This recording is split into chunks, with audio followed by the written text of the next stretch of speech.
Gentlemen, may I have your attention, please? The show starts in 10, 9, 8, 7, 6, 5, 4, 3. Jam around! Welcome to World Class Bullshitters, the epitome of pop culture. I'm your host, Jeff Hicks, and with me tonight is the one, the only, DeAndre.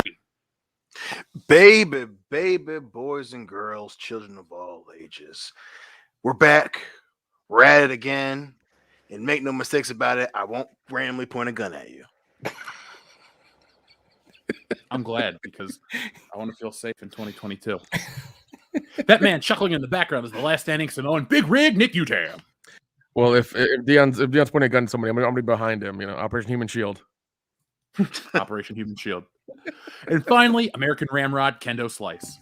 As long as it's not one of those self-discharging guns that Alec Baldwin uses, I think we'll be okay.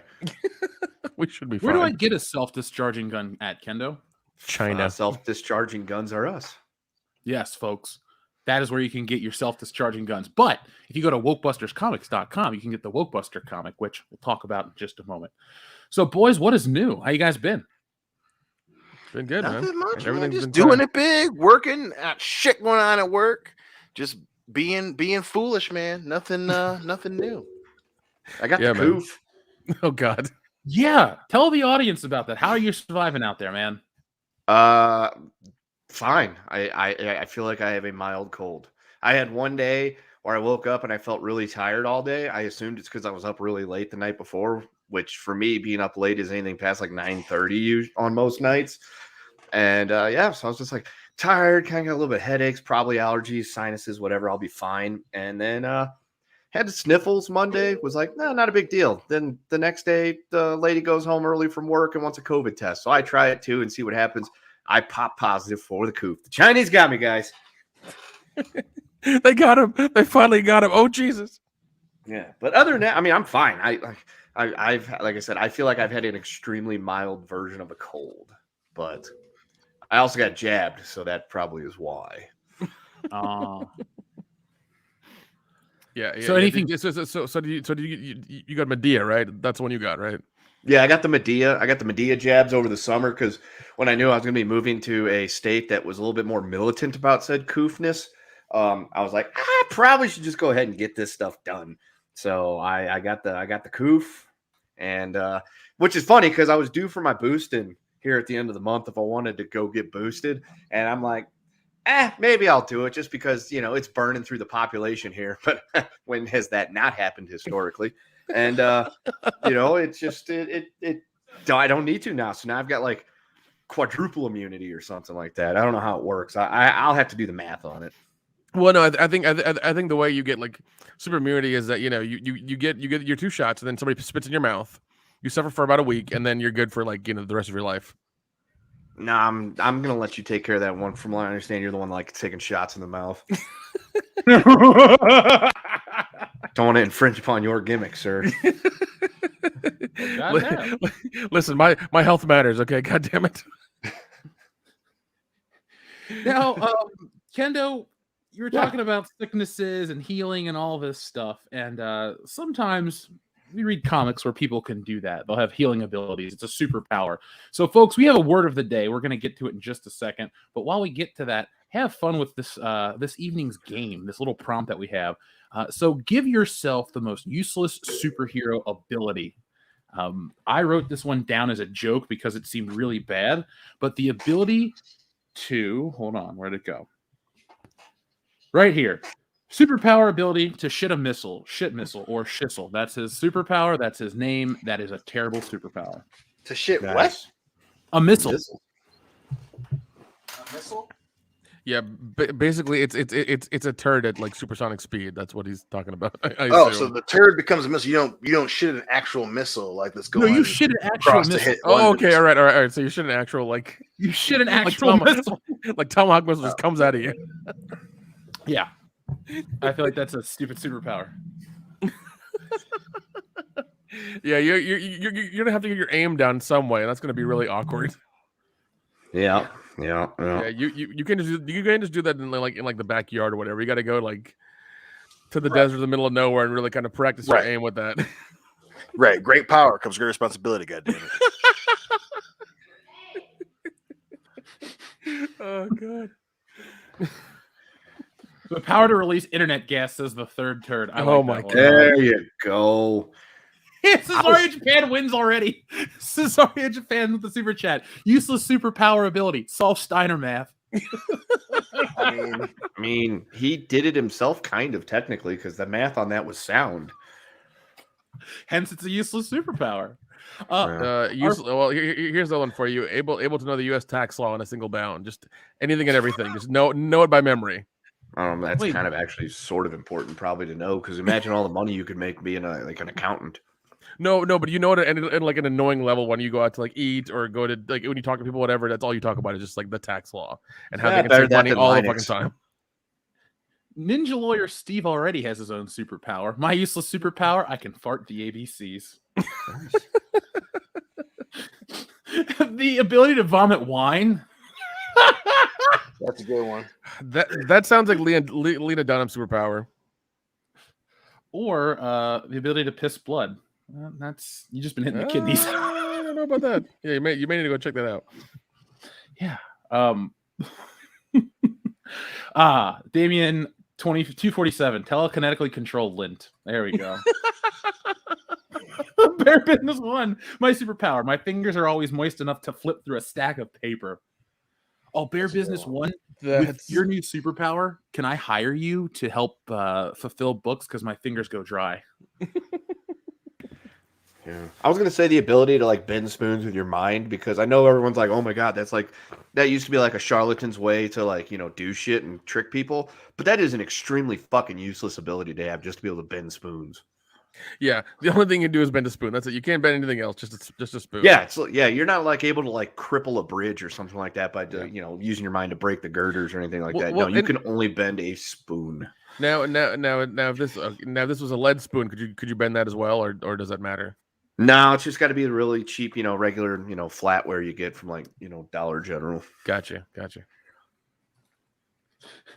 Folks, keep sending in all of your useless superpowers tonight. We'll be having fun with those all night long. Guys, have you thought about what this week's word could be? Because I wanted to announce this last week. At the beginning of each year, folks, we can reset the counter. I don't feel like once a year is too much to hear, I don't know, rim jobs of the Caribbean. So you guys... Let's just go with coof. Coof, okay. Fine, the word of the day is coof. Yeah. Hot coof tub for coof men. machine. That works. Yeah. Fistful of coof, Kendo. Yeah, for a few coofs more. Oh, jeez. The good, the bad, the Coof coof. men. Coof off. Then there's coof sport or blood coof. Yeah. What else we got? Clear and Coof present for the coof. future. Clear and present coof. We've had that for 2 years. Oh my god. So, folks, you know how to play the game. Keep sending in your superpowers and keep hitting that thumbs up button. We already have 100 likes and we've only been on the air for 8 minutes. So, folks, let us know that you enjoy the show. We'll continue to do what we do. So, folks, let's start off with, let's start off with a couple things. Let me pull up the show notes right here. Tomorrow, folks, we have a video coming out on a topic we're going to be discussing tonight. MAUS, the prolific graphic novel, is now banned in parts of Tennessee thanks to their school board finding it unpleasant and unsettling. So I have a 20-minute video. I didn't plan on going on a 20-minute tangent, but I woke up this morning to work on stuff, and as soon as I heard about this story, everything had to stop because I'm a comic creator. I'm also a culture warrior, if you will, part of this YouTube community, and I don't put up with shit like this. This is ridiculous that we live in a world where that's okay. Well, I mean, it is the South, and like they do ban certain things for certain stuff. They even fought to have that stamp in the book where, like, the theory of evolution is just a theory. Like they fought for that stamp. But isn't the comic book series MAUS essentially like an anti fascism type comic book or something like that? That like extols the virtues of like government control?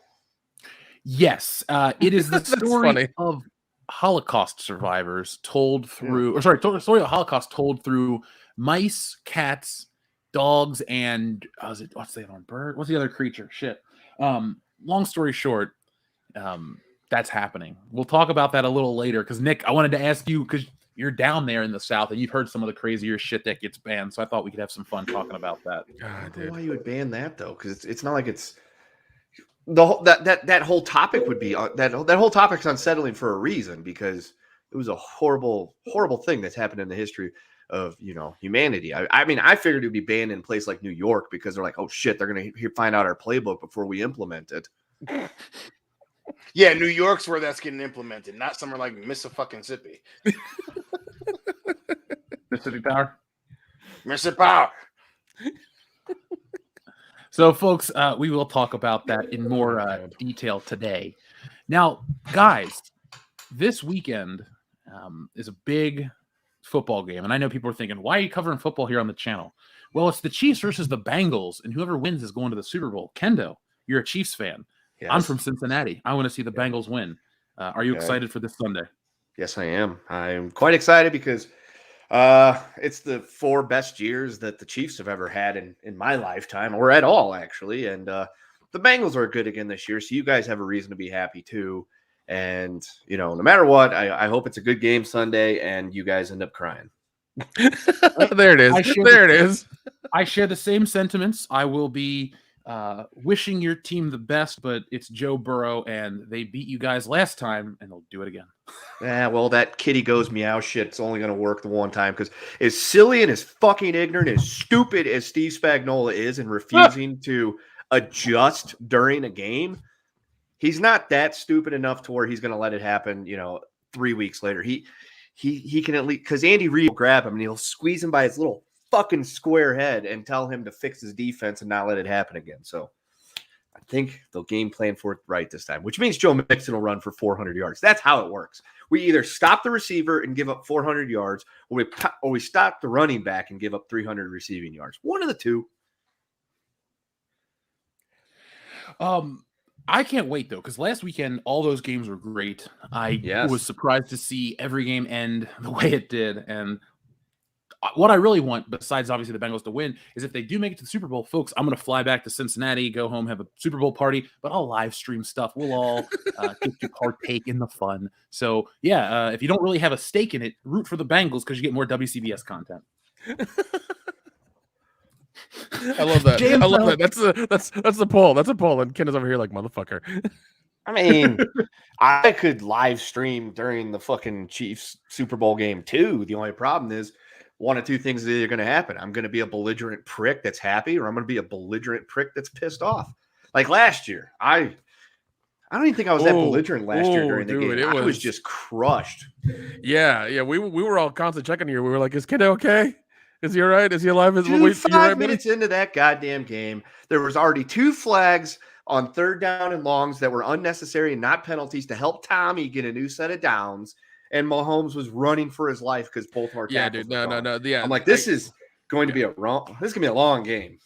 Yeah. Those. Because I watched with you guys. And I was like, this is retarded. This doesn't make sense. So. Denzel Kedu, thank you very much for super chat. Folks, I will read everyone in order. These just happen to be very topical. Bengals versus 49ers Super Bowl. That'd be a cool repeat. That's the last time the Bengals ever made it to the Super Bowl, and they lost. So, well, they don't have Joe Montana this time, so you have a better chance. Yeah. Didn't he break his leg on national TV once? That was Joe Theismann. Okay. He was a Redskin, so it's okay. Not allowed to say so I had to fly. Anymore. Washington football team player, right? He was a football team. Right. Thank you. That's the preferred nomenclature. Yeah. Right. That's why it's okay. Xavier DeGott says, I'm a 49ers fan, and I want a rematch with the Chiefs. You don't want a rematch with the Chiefs because I've seen your guys' play. You got a good defense, but offensively, Jimmy Garoppolo's noodle arm can't do much of anything except for beat his own dick.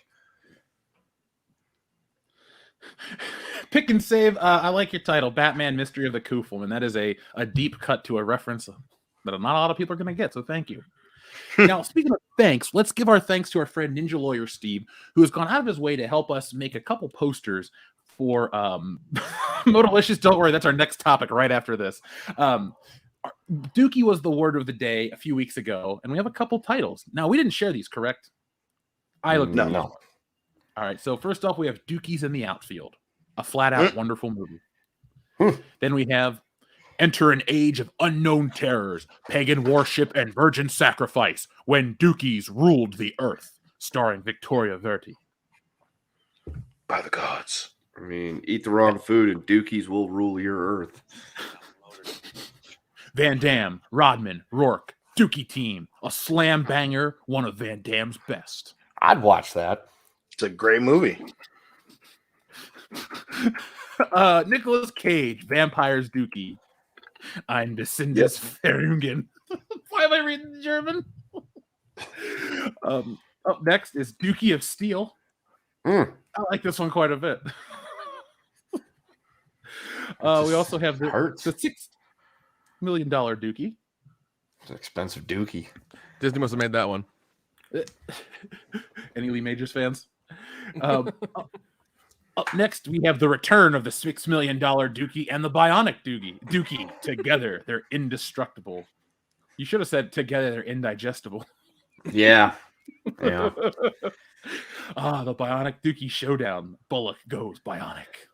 That's a lot of Dookie. Yeah, the Dookie Aquatic with Steve Zissou. Dookie Circuit. Something wonderful has happened. Number 2 found relief. Dookie of the Seagulls, the Blind Dead Collection. Why does it look like Victor Von Doom's in that?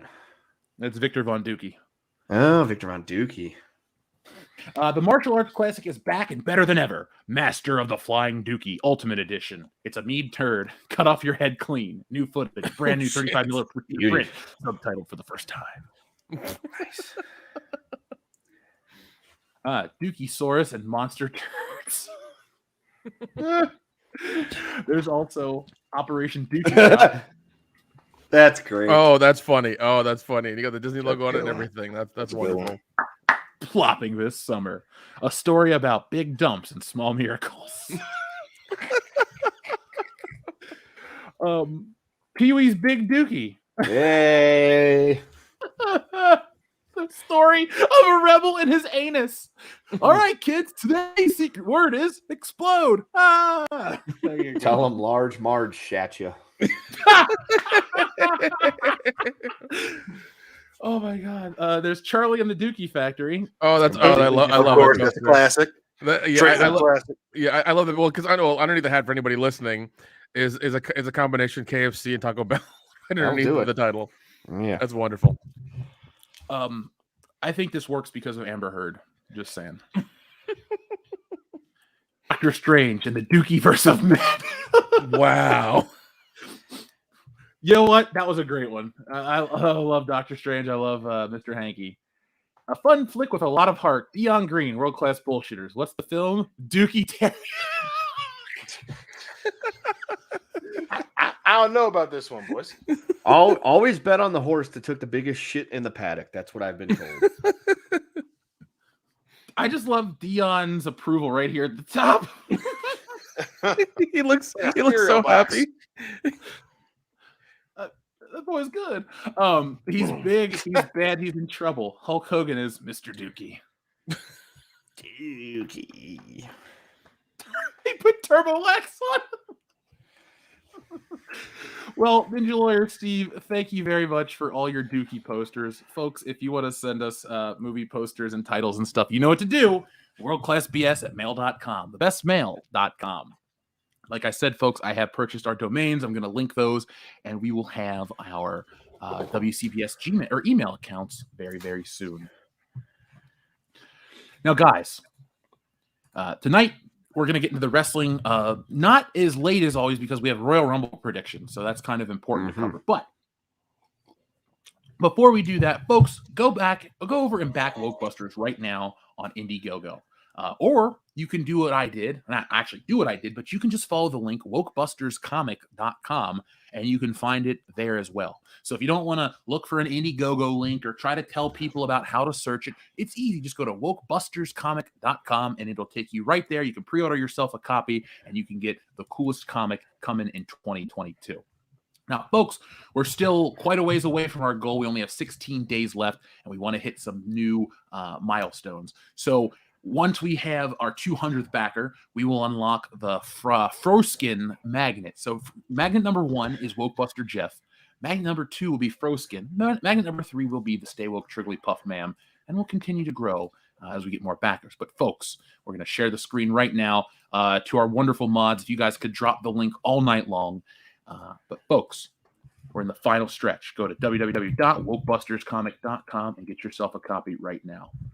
The Wokebusters will be in person, aka us. We'll be down in Cincinnati at Horror Hound in March 25th, 6th, and 7th. So you guys can go hang out with us, pick up a Wokebusters poster. Hell, if you can't wait for that, go over to shopwcbs.com right now. Get yourself a shirt or a poster now. Wear it, come get it signed, come hang out with us. We're counting down the days, and it's going to be a hell of a show.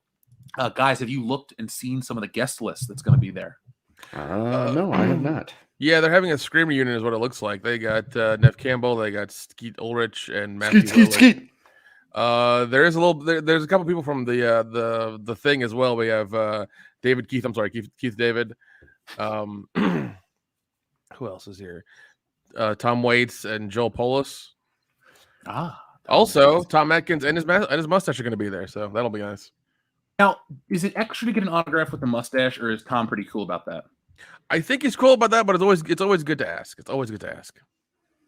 Yeah, I don't want to overstep my boundaries with a legend like Tom Atkins, but he seems like such a nice guy. Really, speaking of legends, you know who we needed this? We need Pam Grier, so we needed this. Oh, dude, I might get in trouble meeting Pam Grier. I'm a fan. I'm just saying we could tweet out to Horror Hound Weekend and be like, get Pam Grier. Mm-hmm. I'm just saying we could do that. You want that to happen? Just let us know. So up next, what are we going to talk about this morning? So, folks, again, Wokebusters, the comic, it will be out this summer. So make sure you guys go back that over on wokebusterscomic.com. It sounds cooler that way, doesn't it, guys? Mm-hmm. Oh, definitely, man. Love it. Now, to our friend who listens, Darian217, the guys have seen the female Ghostbusters 2016 parody cover, correct? Yeah. What do you guys think? Dude, I love it. I thought it was hilarious, and I can't wait. I can't wait to see the colored version. I really can't. It's gonna be fun. It'll be here any day. It is being colored by the wonderful, talented David Ocampo. He is a great artist. You guys can find him on Instagram. He's worked for Marvel, colored for DC, all that stuff, and he colored the cover for the High Council edition of Stealing Solo. So, for those out there who have wondered what his work looks like, you probably already bought it, because here he is coloring my line art right here on the Fandom Menace edition of Stealing Solo. So there you guys go. Yeah, I mean, he did an excellent job on our action cover, so I'm really happy with it. He's damn good, man. He's damn good. I like working with David too, because he's just a very nice guy, very easy and approachable. But I've enjoyed working with other artists on this campaign because they keep liking what's being sent, which it's nice to hear, because I sit and draw this shit for however many hours and work on it, and then he's like, "That's just cool, I can't wait to work on it," and then he delivers the action cover. So it's really nice to work with collaborators who are incredibly talented and passionate about the project. So folks, we don't like all this wokeness and entertainment. We don't like books getting censored and banned and all this shit. Wokebusters is a comic that fights that stuff. So that's what it is. It takes that, slays it with comedy. That's how you beat these people. You make them feel stupid and they go away. Now, on tonight's docket, that song, I love it. Speaking of songs and music, do we have any Neil Young fans here? I mean, kind of. See, wait, that wasn't him. No, I can't say that. Sounds about right. Yeah, Neil Young's a dude, like, people are like, "Hey, you want to listen to some music?" Okay. Want to listen to some Neil Young? I don't know any of his songs.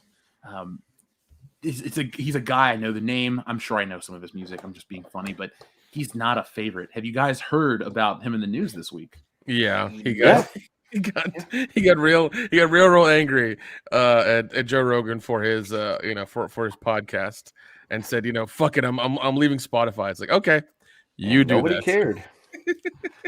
So when the news broke about this story the other day, I thought it was going to be like a thing. I thought we were going to have, back and forth fighting. People were going to discuss this. This was going to be something important, and maybe even whatchamacallit was going to weigh in. No, it's just he's gone off Spotify real quick. Were you guys surprised?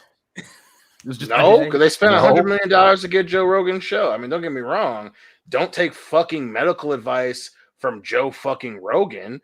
I can't say that enough. At the same time, this is a business, and they spent $100 million fucking dollars to get his show, and they like that people use Spotify to listen to his show.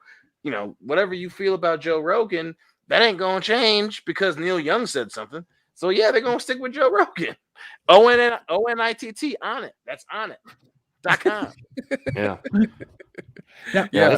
This would have been like the equivalent of, like, say, the Beach Boys pissing and moaning at the satellite radio people 20 years ago when Howard Stern went over there and be like, you're gonna have to get rid of Howard Stern, or you're gonna just have to, we're gonna pull our music off of the satellite radio. And they would be like, okay, how quickly can you do that? It was funny because it went all over the internet. It's like, Neil Young's quitting Spotify because of Joe Rogan. I'm like, who the fuck is that? Who is this guy? It's My response, mine was slightly the same, except for it was more like, wait, Neil Young's still alive? I thought he was dead. Yeah, because that was my response. I'm just like, who the fuck cares? And it's just like, so his catalog's not on anymore, so it can go be on Pandora or like Google Play or Apple Music or whatever the fuck else it can be. I love it, man. Like, yeah, Spotify. Yeah, once again, Spotify spent $100 million, if not more, to acquire Joe Rogan, and they even gave him video. They even gave him a video on the app as well, so you can watch his entire podcast on Spotify as well. So, and if they're going to offer that to everybody who has a podcast for a certain number and certain subscribers or whatever, then they're going to cut into YouTube's numbers, and that's scary. That's very, very scary. And I mean, and like I love their service. I was on Pandora for so long, and once I discovered Spotify, I was like, holy shit, this is fucking better. It's just wonderful. I really love it. Now, here's the story from The Verge. They just say, you've probably seen this by now, but if to catch you up or not, on Monday, Neil Young issued an ultimatum to Spotify. Keep Joe Rogan or me. You can't have both on the service. He's quoted as saying, I'm doing this because Spotify is spreading fake information about vaccines, potentially causing death to those who believe the disinformation spread by them, he wrote in a now deleted letter, according to Rolling Stone. The chief issue, he says, is Joe Rogan, Spotify star podcaster, to whom it reportedly paid up to $100 million for an exclusive license to his show. Yesterday, Young made good on his word and, along with his record label, removed his music from the service. Young then issued another letter on his website to illuminate how he learned of the issue, thank his label, and encourage others to follow suit. I sincerely hope that other artists and record companies will move off the Spotify platform and stop supporting Spotify's deadly misinformation about COVID, he says. This marks a critical turning point in Spotify's company narrative. It is no longer a music company, but one committed to podcasting to the point that it'll compromise. I don't need to get into this person's opinion. Anyway. Well, like the podcasting space in itself, like ever since this happened, has been going nuts because you had Amazon. What is it? Amazon made their audiobooks thing also a podcast thing. So you have audiobooks and podcasts on Audible. They also snapped up a very famous like true crime or like horror podcast recently. So it seems like good podcasts are starting to become like good shows and good actors. Like they want to snap them up and make sure they're exclusive. iHeart has Fake Doctors Real Friends, Donald Faison and Zach Braff from Scrubs who are doing their show. So like it's becoming a thing now. It's becoming a really, really big business. Yeah, I'm glad we're in it. We started 6 years ago. I think we're ahead. I think we're good. Yeah. We are. Until Neil Young demands that we don't play his music anymore. Mr. Young, we can promise you. So we have to like delete half an episode, and maybe that's fine. Yeah, he'll get over it. I'm just trying to look up his biggest hits. Yeah, I know. That's what I did too. And I was like, let's see. There was that Ohio song. Oh Rockin' shit! in What the free Stop the world? Press, that Ohio song? Goddamn. No, it's that song about Kent State that he put out back in like the 70s it was like a protest song. Yeah, about the thing that happened at Kent State. Cortez the Killer? The one thing Kent State is known for. Well, Dion, to be fair, the song is just titled Ohio, so... Oh, okay. I thought it was something else. Gotcha. Yeah, it's no. just literally It's titled Ohio titled, from they shot a bunch of 1971. people at Kent State in Ohio. The song about Ohio, was it about Cedar Point? Was it about Columbus? Fuck, you know. No. It's about how fast you can drive through Ohio. That's what it is. Depends. If you go through just the tip, it's not very long. Oh, Jesus. You know what? That's the perfect transition. Let's talk about tips and other things. You guys remember Kim Kardashian? Yes. Heard about a couple times. No, not at all. I don't know who the hell you're talking about. So she's famous for being a whore. That's awesome, right? And Yeah. It made her sisters, her mom, and it gave them 12 or 24 seasons of a fucking reality show. So we're going hard in the paint. Gotcha. Like Ray J. Yeah. Well, this story is about our friend Ray J. Well, not our friend, but somebody's friend. Who's Ray J's friend? Kanye West? Not Kim Kardashian. Raycons. George Bush doesn't care about black people. You brought it back. It never left. It never was going to leave. Kim Kardashian denies she has a second sex tape with Ray J after Kanye West claimed he personally retrieved the footage for her and she cried when she saw it. Oh, Yeah, man. because Ray J. I love that. It's probably We're because Ray watching J the stares nasty into the divorce, camera boys. even more now. Oh god, I love that Kanye is just constantly just being like, "Fuck you, bitch," constantly now. He's taking that breakup real hard, like real fucking when hard. Kim Kardashian says she doesn't want anything to do with you anymore, you've made some life choices. Yeah. I mean, I understand getting the younger version of her and then like making her into something. That's wonderful, but then you say you have the second sex tape, like the part 2. I'm just like, God damn, dude. The funny thing They're is, looking- you can't believe either of them. That's true. Kanye is crazy as fuck. He would lie about it. Kim Kardashian loves being famous. She would lie about it. So that's what's so goddamn funny. You got two people who will do anything they can to stay famous, lying about or telling the truth about the same fucking thing. You can't write this level of comedy. Now, here's my question about the tape. Is it back in her prime, like before the kids, or is it like now? Oh yeah. If it's the Ray J tapes, it is, because that thing came out like 10, 12 years ago. Or if Homeboy was a side piece. Wait, no, it was even longer than that. Well, here's the thing.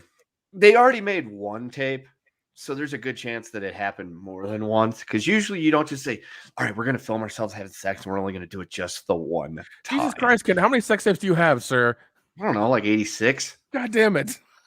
I mean, camera. It's one of those things. It's like, all the world's a stage, so the camera's got to constantly be rolling.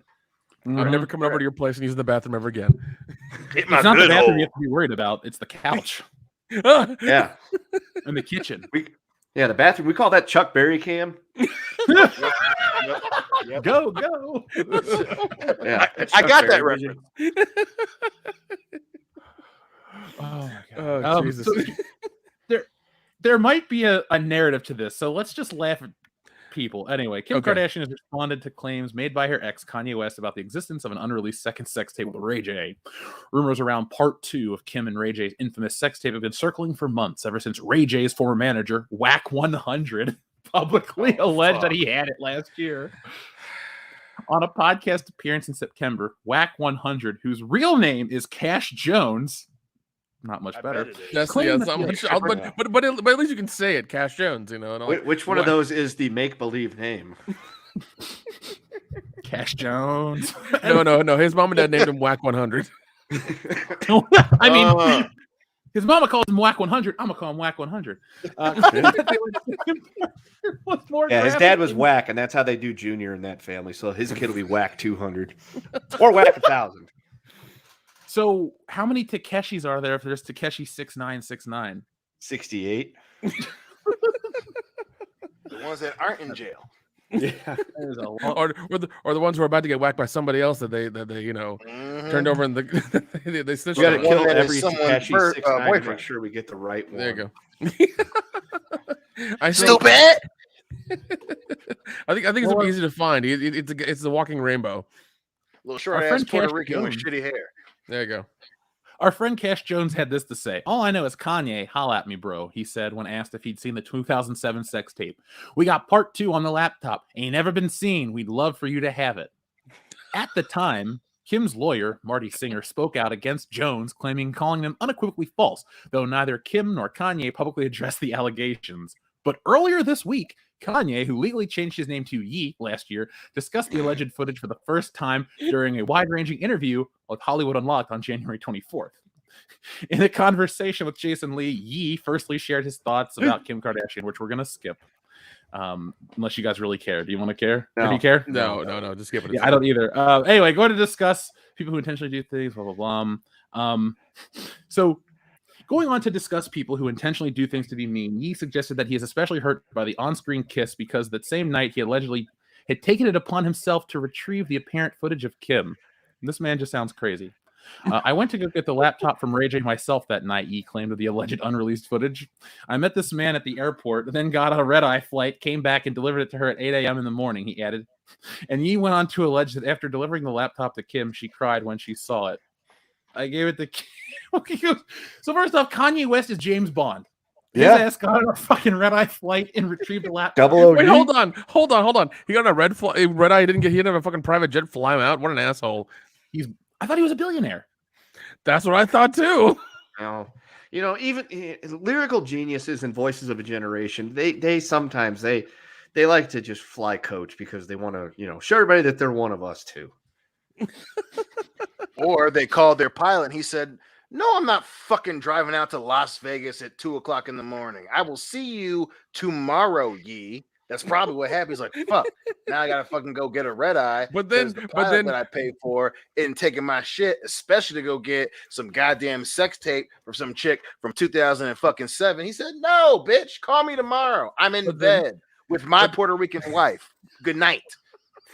But then the artist known as Yee can be like, "Yo, I'm offering you cash money, like $1 million." Let's be real. Let's be real. The reason why his pilot wasn't available, because knowing Kanye, he probably sent him on some kind of crazy fucking mission already anyway to like go retrieve him his favorite food from like Toronto. Kanye's not Drake. Calm down. He's probably like, "Oh man, I got the hankering for this specific thing that you can only get at this time of day at this place. Can you fly and go get some?" All right. And then like 15 minutes later, he's calling me. He's like, "Hey man, I need you because I got to fly to go get this laptop." And he's like, "I'm like, 600 miles away at this point, right? You sent me to go get like donuts." That's power you can't buy. What if, like, imagine being around somebody like that who like, say you're on tour in Canada and you go through like three Tim Hortons, but like the second one you go to has the best of like something, the best donuts or whatever, and you constantly like, yeah, okay, and let's say you constantly send your people out to go to that particular Tim Hortons in the middle of fucking nowhere to go get food all the time. How much of a pain in the ass would that be? To be fair, all right, if we had that type of money and a private jet and everything like that. Like right now, I'd be like, maple dipped and some Timbits and a coffee sounds really fucking good right now. I'm going to go ahead and get on the plane. I'll be back tomorrow morning. I'm going to go fly and get some of that shit right now. Because, Tim Hortons is really good. Kendo, I had Tim Hortons on New Year's Eve. They weren't as good as I remember. They changed a couple things on their menu, like quality-wise, and I was disappointed. You just went to the wrong Tim Hortons. Dion, the one over by the mall, man. Don't go. Oh shit. Now, Kendo, do me a favor. Pick a number between 1 and 74. 69. Who's that Pokemon? It's Dead.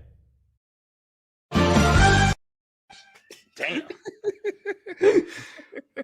Oh god. No, I love that Kanye and Kim are just like fighting over this shit right now. Oh man, I fucking love it. Famous people are retarded. I fucking swear. They are. Hilarious. Yeah. It's hilarious. And somehow we see them as like our moral and intellectual betters. I don't. I just like watching the show, man. Personally, I just meant the general dumb population of this country. True. hey man, Why don't they 100% thought that it would be a good idea for them in their mansions to let's make a version of Imagine during COVID, and no one was like, hey guys, anyone else in this comments were like assholes? No, it's fine. We've got Wonder Woman, it'll be fine. And listen, God bless her, because she was like, yeah, that wasn't the best idea. But the fact that like Kristen Wiig was doing it, and it was, oh my God, that's hilarious. And now, a year later, motherfucking Kanye West, whose crazy ass was doing gospel for a little bit, whose ex-wife is the chick who got famous for fucking a black dude. There's another sex tape. No, there isn't. That's the whole thing. Holy shit, that's funny. That is oh my God, so funny. The same couple who made that music video Bound are arguing right now. That's fucking hilarious. By the way, folks, thanks to our new backer over on Wokebusters. Well, also you're forgetting about that video where a bunch of people who we didn't know the names of, maybe like 2 of them, said "I'm sorry." Oh my God! Remember that? Because there was Imagine, then there was "I'm sorry." That one faded extremely fast because everybody realized because it was a bad idea, like real quick. Idea. And they were all in black and white and shit, right? Yeah. Yes. Oh my God, that was. I'm sorry. Don't be sorry, bitch. Do better, goddammit. What are you doing? Go back to work. What are you doing? Well, I know what I'm doing. Making my life better. No. Turn your computer on. Kardashians don't make people's lives better. They make them worse. That's I think that's a proven fact. That really is. Oh my God. Now, imagine the fact that you're Kanye and all you had to do to keep the woman who got famous for making a sex tape was just not be crazy. That's all you had to do. But that's all you had to do. And you couldn't do that. Holy shit, that's funny. This motherfucker got into a argument with Taylor Swift. His biggest rival right now is Pete Davidson. So yeah, you lost your woman, who I will remind you got famous for fucking a black dude. You lost her to the skinny tattoo dude from SNL. What? That's hilarious. How the fuck, dude? You made Jesus Walks. Granted, it was 2005, but you made Jesus Walks, bro. You made Gold Digger, and you mean to tell me you lost your woman who got famous for fucking a black dude to that guy, to the dude from SNL who looks like an already homeless rat with tattoos? Yes, he's funny. Is he that funny? No. You lost to that guy? What? My life ain't that bad. I'll tell you that right now. Holy shit. Now, we'll let Kanye be uncomfortable for a minute. But our friend Cesario Japan says Frosty couldn't take the heat. What a surprise. Folks, we're going to talk about Frosk from G4 and deleting all of her tweets tonight on the show. 2 weeks ago, we all got a talking to by Machine Gun Karen, and now, I don't know, she just runs off. No, what happened is she told everybody to not watch, and they all did, and then all of a sudden everybody's paychecks a little bit lighter, and everyone's like, "Whoa, what the fuck?" And now they're mad. Look, G4, the channel that was like, "Hey, we brought this shit back. We need you to shut the fuck up." Well, I wish that would have been the case. So funny. SH Rebels 08 says, "I'll take a Joe Rogan high as fucking a Dookie, please." Well, I mean, it's not like we can get away from Joe Rogan. We talk about him in Spotify, and now we talk about him in our own special way. Imagine if you gave a white supremacist 5 MEO DMT, and then as the first one, as they're exhaling, yeah. What a rush! It's entirely possible. What are you becoming, the car from Knight Rider? Hey, did you ever see that moose get hit by a car? No, have you? Do you see that guy accidentally hit that moose with his car? No. Holy shit. Jamie, pull that video up. Oh my god, oh my god. Oh my god.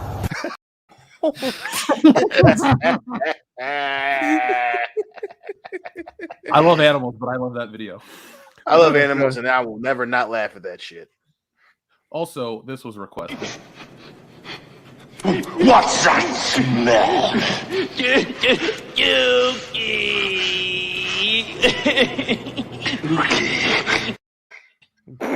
Fucking Hulk. Hulk trying to act and trying to win a fucking Oscar at the same time. I love that fucking movie so much. Oh. It's so awesomely bad.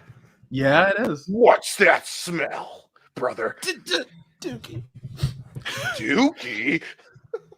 Should have been Did Richard you guys see that Belzer. video of that guy getting fucking launched off the stolen motorcycle from last week live? Oh, on the news? yeah, dude. Holy Wait, what? shit. Yeah, dude. They're like, it was in Los Angeles too, Jeff. So it was probably right down the street from you. Some dude like stole a motorcycle, was doing like 140, like weaving in and out of traffic, was going through this intersection, and a car was making a left-hand turn, and you could just see him get fucking yeeted into the stratosphere. Yeah. Like it's a real split second. Like he just hits a car, and you just see him go like 30 feet, maybe 40 feet into the air, and then the camera turns off, and it's like a woman's like, "Oh my god, we just saw the biker get hit." I'm just like, I couldn't. So was someone looking at the accident, or was it from like his GoPro? No, it was the a news helicopter camera. shot. It was a helicopter shot. news Like, yeah. Oh my god! Yeah, dude. The guy. Yeah, he jacked this motorcycle, and like there was a high-speed pursuit, and the news copter was following along, and just like they were watching the pursuit, and all of a sudden, just that's it. So yeah, That's it. Yeah, He folks, doesn't- check this video out. yeah, he doesn't get yeeted for a while. It takes him a good 15 more seconds or so. Yeah, but- dude, it's insane. Like, keep going. He's going. That's a sport bike right there, boys.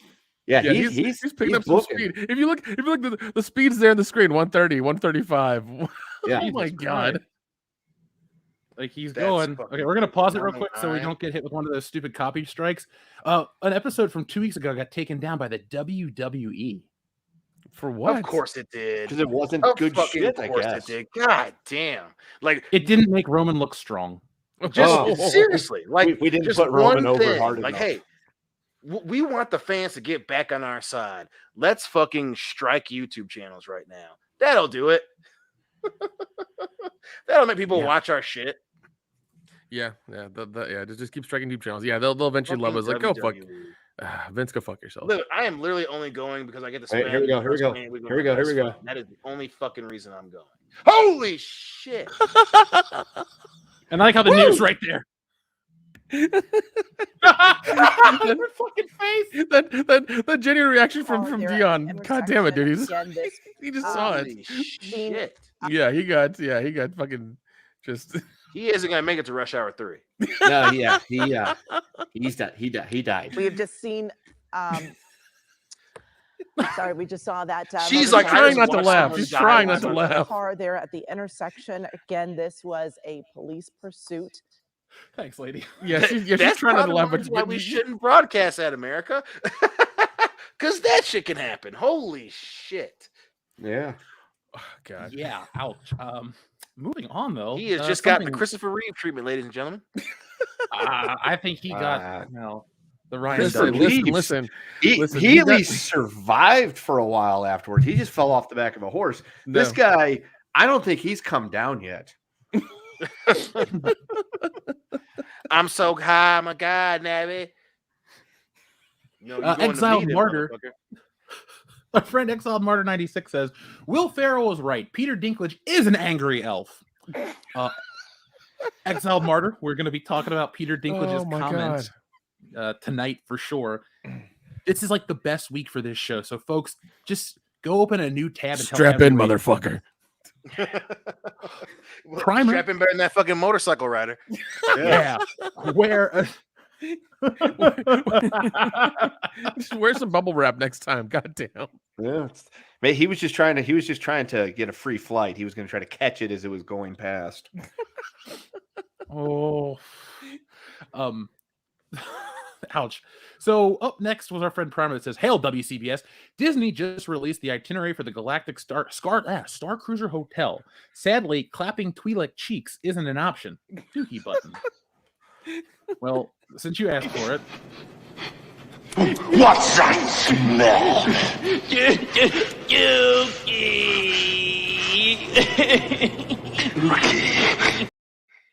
Hey, Universal Studios, I'm calling you out. Make a fucking an adult themed Universal Studios hotel. And don't make it $3,000 a night, bitch. Yeah, make it like a Martin Luther King long weekend kind of stay. We'll give you the Martin Luther King special, and if you buy it now, we'll be sure to get you the Malcolm X special, which means you get to spend for an extra night free, and ain't nobody gonna run through your pockets. Yeah. Yeah. I'm calling Universal Studios out. Like, do that. You have the chance now because ain't nobody going to Disney for $3,000 a night, bitch. Shit, yeah. $3,000 a night, bitch. Yeah. Now, do you guys remember the show Martin? Yeah. With Yes. D. Martin Lawrence? No, I don't remember. Yeah. No, well, I'm sorry you don't. I think this Twi'lek looks just like Pam from Martin, just painted purple. Pam. Yeah. Somehow that wouldn't surprise me at all. I mean, like, look at the video that sent people who gave the money in, like that fucking girl with the dots on her forehead and like the iPhone they used to like make it seem like it was a hologram. I'm just like, this is what you fucking made. Who made this in their basement? Who the fuck did this? Bro, so first of all, they did that, right? And so like, hey, we're gonna have a Star Wars themed hotel. We'll have people come 2 nights, 3 days. We'll have a bunch of activities. So what do you want us to charge for that, Greg? $3,000 a night, bitch. And everybody said okay. That is fucking crazy. Because that means this was planned after the last Return of the Skywalkers, where the fuck that one was. That was after episode 9. So episode 9 came out and they were like, yeah, we're still going to charge $3,000 a night. And everyone's like, yeah, that makes sense. No, it's a great idea. Everyone's going to buy that shit. Fucking what? But Yeah, Star Wars is for all of you, remember? Star Wars is for all of us. Yeah. Not this Star Wars. Not for me. No, you $3,000 first night, bitch. Yeah, you gotta be a fucking billionaire to go stay there for $3,000 a night, bitch. That's what we should do. Instead of getting the private plane to send out for Timbits, we should just get rich enough to where we can go on the Star Wars thing and just bitch and moan the entire time and just make a scene. Bro, we'd be making crazy amount of videos. There's no way in fuck. First off, the minute they're just like, hey, just so you guys know, we're going to the Star Wars park, and we would be like, what? He'd be like, yeah, I got us, we're going to Star Wars park. We're gonna pretend that we're one big family to save some money, and we're gonna say, bitch, did you just spend $6,000 for 2 nights and half a day? He'd be like, yeah. I'd say, okay, first we're gonna have an adult conversation about financing, and then when we go, bitch, we are filming every second. First I'm gonna get shit faced, and then we're filming there's no way in hell that we would that the channel would spend $3,000 a night, bitch, and we're not getting our fucking money's worth. I'm banging a Twi'lek actor. Fucking Nick is gonna be dancing in his underwear on the bar. We're gonna be fucking filming. Fucking nobody wants that. Nobody wants that. But I mean, way that it's worth anything less than that shit for $3,000 a night, bitch. Yeah, I'm about to say we're gonna have our own private party in our own private room with a bunch of the actors and some other things going on as well. Listen, Rian Johnson better be there with a fucking cliff noted novel of the script and giving me in-depth fucking information where he hopes I don't slap him for $3,000 a fucking night. There's no that's crazy. That's fucking insane. And then you film everything like a goddamn weird weekend at insert company here, and these are all the fucking actors that we're using. Blah blah blah blah. I'm like, do you have a shotgun pointed at their faces? Because this looks terrible. Yeah. How much did this cost? Too much, Dion. Far too much. Cesario Japan says, why is Barbara Broccoli shooting her mouth off about Idris Elba becoming James Bond again, Uncle Jeff? Is she placating or has she gone mental? Placating. Yeah. I hadn't heard that she's back talking more shit about James Bond. Like, I thought we were over. I thought they were saying that anyone could be James, or everyone could be anything they want to be, but they should be something unique and different. I mean, remember, Dion, women weren't allowed to be James Bond because it wasn't enough to be James Bond, but it's okay for black people to be Bond because they don't get to be more than that. Well, don't worry too, because remember, it's a big deal that we have, certain characters and that anyone can be anything, but Black Panther is great, and it would be okay if Ryan Reynolds played him, or it'd be okay if I played Wonder Man instead of Gal Gadot, because again, it's not important. Remember, it's not important, but certain characters are okay. Pretty much. Yeah. I heard about that as well, and I was just like, God, really? We're going through this again? I thought you guys learned your lesson with, waiting, having Daniel Craig being Bond for 10 fucking years and making 5 films in that time. By the way, I just want to commend the chat. All these Coof movie titles are doing really well. So we have Coof Draft, That Coof You Do, 3 Men and a Little Coof. Backdoor Coofs 9. Yeah. Ooh. Yeah. Somebody in socks. Yeah. Somebody better send me the first 8. I'm just saying. This is legit. A cough on pre-Coof 13. Dirk Gerkelstein. Not only do you have a Dale Gribble icon, so you get a double thumbs up, but that's my favorite one so far. So, folks, if you can have like a double wordplay in yours, a cough on pre-Coof 13. I know it's not the funniest, but the wordplay gets me. The coofing of Pelham 1, 2, 3. I like that. How still I gotta goof back.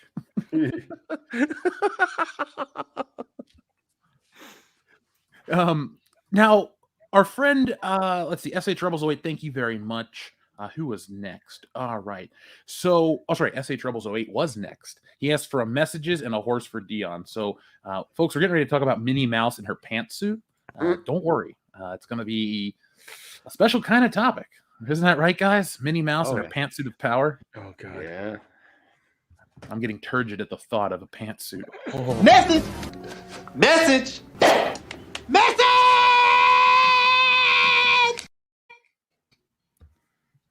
I love it. I never get tired of that one. That's and then hilarious. Dion, This is part this not one so hilarious, much. Dion?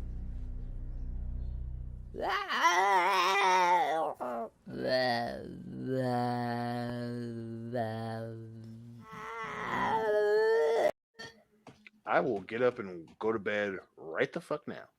No, you won't, Dion. You'll sit Oh, here all you night son and of a take it. bitch. I hate you. Oh yeah. I got you. All right, so Ninja Lawyer I'm about to Steve let her asked. join up in this bitch. Now, Ninja Lawyer Steve, you asked, Jeff, did you get my email? If you're going to share it, could it be soon? I hate to sound pushy. Hey, no problem. I got your message. I shared the posters. I hope you had a good time laughing at your posters with us. We appreciate that you send them in. And folks, this isn't an exclusive. You can send in your posters and try to make us laugh too. Ninja Lawyer Steve, thank you very much. And then I love here we go. when we have just real quick, when we have people that are in the chat that like just found the show, because you can always tell who's new when you play the horse thing, and you'll have 3 or 4, maybe 5 people be like, "What the fuck was that?" Every time I'm like, "Oh, that's a new listener. That's a new listener. They haven't seen that shit yet." Awesome. Welcome to the Pain Olympics, babies. Oh God. Do you remember? I don't want to even talk about that. BME Pain Olympics, yeah. Yeah. There are times where you and I got shit faced and pulled it up, and we regretted it. Yep. Dude, we didn't even get through the full thing. We would get shit faced and we would start the press play and go, nope, and we left. We never watched that full video. Because we had self-respect, damn it. And we like what's attached, so we don't want to watch people cut it off. Right. Got me in trouble, but god damn it, he's my friend. Do us a favor, folks. Listen to Freddie Delgado and like and subscribe to World Class Bullshitters for more content, and because we're here to fight this stupid culture war. When they're banning books and doing all these terrible things, we're here to make people feel stupid for their stupid acts. So, guys, last super chat for right now. Folks will be coming right back to these and in just a moment. But from our friend Hot Cheetos 69, can we please talk about Minnie Mouse's new look thanks to woke tards? Yes, we can talk about Minnie Mouse's new look. This, I don't know if this is bad design. I'm not here to, talk about. You don't know if it's bad design? Yeah. Why don't you go ahead and show it? It's a bad idea, bad design. It's just bad. No. We're gonna break this one down because listen, don't get me wrong. America, obviously, we're not women, but the everlasting question that we ask on this channel, everyone knows it by now, is why? Fucking why? If why wasn't enough, here it is. There's the I like the Babylon Bee article better. That one was funny. Disney character Minnie Mouse will be shedding her iconic polka dot dress for a pantsuit in honor of Women's History Month at Disneyland Paris. On Tuesday, Disneyland Paris shared the new Minnie Mouse polka dot purple pantsuit from famed designer Stella McCartney that will coincide with Women's History Month and the theme park's 30th anniversary celebration. Hold on. Women's History Month? Don't they have like a couple of months during the year that they celebrate stuff? And I'm not against it. I'm just saying, like, I might be, because come on now. I thought we had Breast Cancer Awareness Month. Yeah, exactly. That's October. Yeah. It's like, look, it goes Black History Month, White Women Month, and then whatever else. So thanks, ladies. Clearly, Disneyland Paris is so ahead of the curve, and we assholes are behind the trend, behind the times, and so we deserve Paris. Now, Paris is ahead of the curve. Fucking France is ahead of the curve. That'll be the fucking day. Yeah. In many ways, they are, and in many ways, they are fucking past the point of no return. Folks, will save my views on France for another show. Maybe we'll put it on Patreon. Quick shout out to our friend Paul Otis for joining our video tier. So, Paul, thank you very much. We appreciate all the support. You've been here for years, so thank you again. Now, speaking with the official Disney fan club, the 50-year-old British designer McCartney said she loves how Minnie Mouse embodies happiness, self-expression, authenticity, and she inspires people of all ages around the world. I have designed a custom outfit for her celebration of the 30th anniversary of Disneyland Paris. Minnie has always had a special place in my heart. We share the same values. What I love about Minnie is the fact that she embodies happiness, self-expression, etc. I just thought Minnie Mouse is a fucking cartoon. Yeah, we share the same values. Like, what fucking values does Minnie Mouse have? Yeah, I'm about to say, I'm pretty sure Minnie Mouse was made by Walt, and we know his views. So what does that mean exactly? Yeah, his views were in line with the people that used to run France. I love that she goes, hey, she is the embodiment of self-expression, and so therefore I'm gonna make her wear a pair of pants because I think that is true femininity. And it's like, what? So not only do you make your idea of self-expression is, hey, just put on a pantsuit, and then you make it fucking black and blue. Like, what? So from Minnie goes from a vibrant red polka dot dress to fucking black and blue pantsuit with Dion, black shoes on. I'm sure there's an Ike Turner you could make about a black and blue joke, but I'm gonna leave that. That's what I'm saying. Like, we're not gonna talk about that part. Like, she goes from red to fucking black and blue polka dots. What? Yeah. It's like they beat the fun out of her. Yeah. I mean, it is France. Now, I know we're not the biggest Disney fans here, but as an artist, as a consumer, as all of these things, I've never looked at Mickey Mouse or Minnie Mouse to have much character besides ho ho ho ho. And they have they're just fucking generic ciphers for whatever story they need. Mickey Mouse has no personality. He's not Bugs Bunny. Bugs Bunny is an awesome cartoon character. Mickey Mouse is a dickless douchebag. Minnie Mouse is just Mickey Mouse with a bow and eyelashes. Same level of personality, same level of dicklessness. Yeah. What does she represent? I don't know. But there is a lot more to this story that people are talking about. So, of course, we're going to talk about it. So, people of all political stripes on social media responded to the new look. This one comes from Tim Young. So Disney doesn't care about China using child slaves or attempting genocide of the Uyghur Muslims, but does care that Minnie Mouse might offend the woke leftists by wearing a dress. Priorities, got it. Yeah, that's it. That's it in a nutshell, right there. Yeah, that is. That guy. Now we also have We have No Lie with Brian Tyler Cohen, who says Disney just announced that Minnie Mouse will be wearing a pantsuit instead of a dress. So prepare to hear from Tucker Carlson on primetime television about how a cartoon mouse doesn't turn him on anymore. So, well, also, mind you, they're doing this for Women in History Month. They're doing this for a month in France, which means from the 1st to the 31st, it's going to be this, and then they'll go back to their other bullshit later. That's how it's going to be. Right. Like it's That's not how even we do it like, here. they're not even committing to it. Yeah, it's not like, you know, oh, we're changing her like this forever. Oh, it's just gonna be like this for a month. That's the funny thing, right? So it's you know, it's about she represents expression and all this good stuff, but we also want you to buy this shit from a specific designer. Like they're not listen, and if anyone's dumb enough to fall for this, I mean, I feel bad for you. You probably still think that the Tooth Fairy is real too. But yeah, and I promise you, Santa Claus can somehow fit down a chimney and give presents to every kid in the world. And Santa Claus totally isn't getting laid across the world when he's out by himself. No, that's cool. I believe that too. But no, we saw that commercial. He went home to his boyfriend. This is an ad. Disney doesn't give a fucking shit about women being able to express themselves. None of that. They don't give a shit about that. This is an ad that a clothing company paid for to get women to buy a specific thing, so much so that they went with the most drob bullshit design to be like, hey, this isn't awesome, but check it out because a designer designed her cartoon fucking clothes. You'll love the rest of our clothes. That's all this fucking is. And it's bullshit. And it's absolute. And again, we're not women, and I'm not saying that I'm speaking for women or whatever, but the idea that Disney thinks that women are dumb enough to be like, you know what? Disney and France care about me expressing myself so much, I'm going to go buy a new pantsuit to celebrate. I typed in the woman's name, and the first thing came up was like, you know, some sweaters from her. One of the sweaters is this very colorful sweater. It's $1,395. Yep. You know, Nick, that's the perfect sweater to wear to fucking the Star Wars theme park.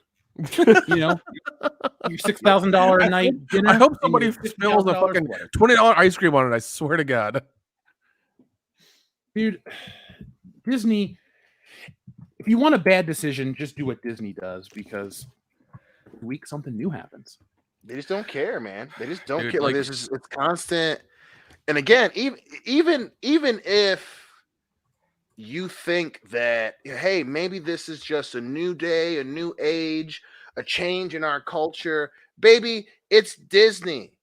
They're doing it so you buy shit. Jesus Christ! I'm looking at one of her. It's a tiger print hoodie. It looks like it was fucking airbrushed, and it's $900. Yeah. Organic cotton. That's from the Carol Baskin collection. You think that designer cares about the woman who's got 2.5 kids and works a 9 to 5 and has a 401k? No, because if she did, her sweaters wouldn't be $1,000 fucking dollars. Well, they want to act like they care about those people, but at the end of the day, they're like, we don't want to be seen dead with those people because we're high society and they're the peasantry. Exactly. Right. You don't get no discounts for being a woman and buying pantsuits, do you? No. But for Women's Appreciation Month, here's a pantsuit. Minnie wore it. You should buy some more. This Dirk McGurkelstein, you keep winning, dude. Koof Wong Fu. Thanks for variance, Julie Newmar. Excellent. God damn. Yeah. Yeah. It's if you look at her website, it's like she somehow swallowed the 80s. It went through her acid trip, and then she threw it up on her fucking website to sell. Yeah, because for an ungodly amount of money. Minnie share the same ideals, bro. Yeah, apparently affordability is not one of them. Mm-mm. Why would it be? We don't need to. Yeah, well, I mean, we know that Disney's not affordable because they raised their prices for all their parks over the last 2 years because reasons. I mean, I get business stuff, but there's a point where you're just stroking the audience. I mean, $6,000 for a hotel and all this extra shit. I mean, I don't know what the fucking cost of Star Wars Celebration is going to be. I'm convinced it's going to be through the roof this year just because of reasons, and so. But it's for all of us, remember? Yeah. It'll be for world-class bullshitters because we're the epitome of pop culture and we'll be there to make fun of people and start shit. But, I digress. We're here. We're doing it for you folks. Right, bitch. Oh God, I can't. I fucking can't. Dude, I want to get our Patreon levels up so we can go do a fucking video. I want to see Dion stay at the $3,000 a night hotel and just bitch the entire time. I would be so uncomfortable. I'd be so because it's like I don't even know. Like if I'm spending money for something like that, I'm expecting like all expenses paid, and it's gonna be some wilding out bullshit. Maybe not, girls gone wild type shit. But if it's $6,000 for 2.5 fucking days, it better be fun. But nope, we have a schedule, and you show up here, and then you go into this room, and then you go into this other room, and then we have lightsaber training. It's barely. And it's then basically you go to bed. Yeah, and then it does include drinks. But then you wake up the next day, and you go here, and then you go to the fucking other training, and then you go back to bed at 11 fucking o'clock because you spent $6,000 fucking dollars, and then you're getting up the next fucking day, and then you're leaving before noon, bitch. Thank you. Yeah. Goodbye. Your check cleared. See you next year. Fuck you. I'd rather we use that money to buy the official world-class bullshitters rambling, bambling Winnebago to ride around the country and just do goofy shit all summer. I would rather get a shitty room on South Beach and get touched up on by a bunch of questionable Floridians than go to fucking Star Wars, the hotel. So you're going to risk an STD. I got it. Well, I mean, that's the easy way to say it, but yeah, I'd rather risk that. That's okay. AIDS goes away. And STD is cheaper than fucking the fucking hotel room over there. Yeah, I mean, it depends on which kind you get because the treatments they vary. Especially knowing that Disney would never put me on their fucking website showing because they're like, listen, we can't show it to China because we know they don't like black dudes, so we'll put him smaller on the fucking poster, and then we'll pick, Jimmy Clausen to blow him up because hey, China likes quarterback of the Carolina Panthers. Yes, he ain't doing anything else. That's exactly what he's doing. Now, we've talked about The Rock constantly on this show, countless amount of times. But have you guys heard about him in the news right now? No. What do he do? Nothing new. The last thing I heard was that he was pissed at Vin Diesel still. Probably. But The Rock is in the news because he is making a movie that I don't think enough people are going to actually care about. But I got to be fair, and I'll tell you the news, and then you tell me what you guys think. So, The Rock is working on another video game movie. During an interview with Men's Journal, the 49-year-old former professional wrestler revealed that he's set to star in another video game adaptation. I can't tell you which game in particular we're doing, but there will be an announcement this year, he said. We're going to bring one of the biggest, most badass games to the screen, one that I've played for years. No, you didn't. I want to know what you guys think. He says that The Rock goes on to say, I'm going to do it the way I would want to read it. The Rock says that The Rock is really excited to bring it to the fans around the world. Of course, we're going to do it right by our gamer friends, but we're really just going to make a great movie. It's got to be Halo. No, it's not Halo. Halo already has a TV show on Paramount Plus. Yeah. Nobody's gonna watch because they got to pay for fucking Paramount Plus. What other franchise? I'll watch it because I got Paramount Plus. Is spending that much money for The Rock? Gears of War, hopefully. Oh wait, what? Gears of War, hopefully. Gears of War. Yeah, he could be. I can see that. Okay, I'll give you Gears of War. Oh, dude, even better. You know what The Rock could do? He could bring back Gears of War, and he could play every Carmine. I'd be down with that. No. He's gonna do He's gonna do that movie about the spy car that can fly and go into water and shit like that. That's what he's doing. Oh, you think he's gonna bring back Spy Hunter like 20 years later? Yeah. Because it's unfinished and it's sitting on a shelf somewhere. And the game came out, but the movie never came out. So yeah, that's the movie. That's the game that he's gonna be the funniest fucking video game. Well, here's the thing. Ever. Here's the thing. It would be the funniest. It'd also be the cheapest to make. I'm just saying. It's about a fucking car. I could see The Rock bringing the Legend of Zelda to the big screen, and he'd be playing like Link. Oh my god, a fucking big ass jacked Link running around Hyrule. and young Link is the fat kid from Deadpool 2. Yeah. That's one of those times where I'd just be like, I was 100% against this game ever being made into a movie because I they'll never get it right. But this is beyond parody, and I'm okay with it at this point. You'd be fine with it, but all those hardcore there's just other people will be really pissed off. Like, oh, I'm not gonna fucking watch it. It's like nobody cares. Yeah, I mean, because that's how I feel about it. It's like I don't ever want that. Like every time someone's like, "Oh my god, don't you want to see that as a movie?" No, I don't, because I love those games so much. I know they can't get it right. But if The Rock's like, "I'm gonna play," Link, and Roman Reigns is gonna play Zelda, and we'll get some big fucking strapping dude to play. We'll get the monkey George from Rampage. He'll be Ganon. I'll be like, you know what? I'm okay with this now. Nothing about any of that makes any sense, and that's why I'd be totally fine with it. Yeah, yeah. I mean, does anybody know what he plays constantly? What he talks about? Well, The Rock doesn't play lifting fucking weights and video eating games? buffalo.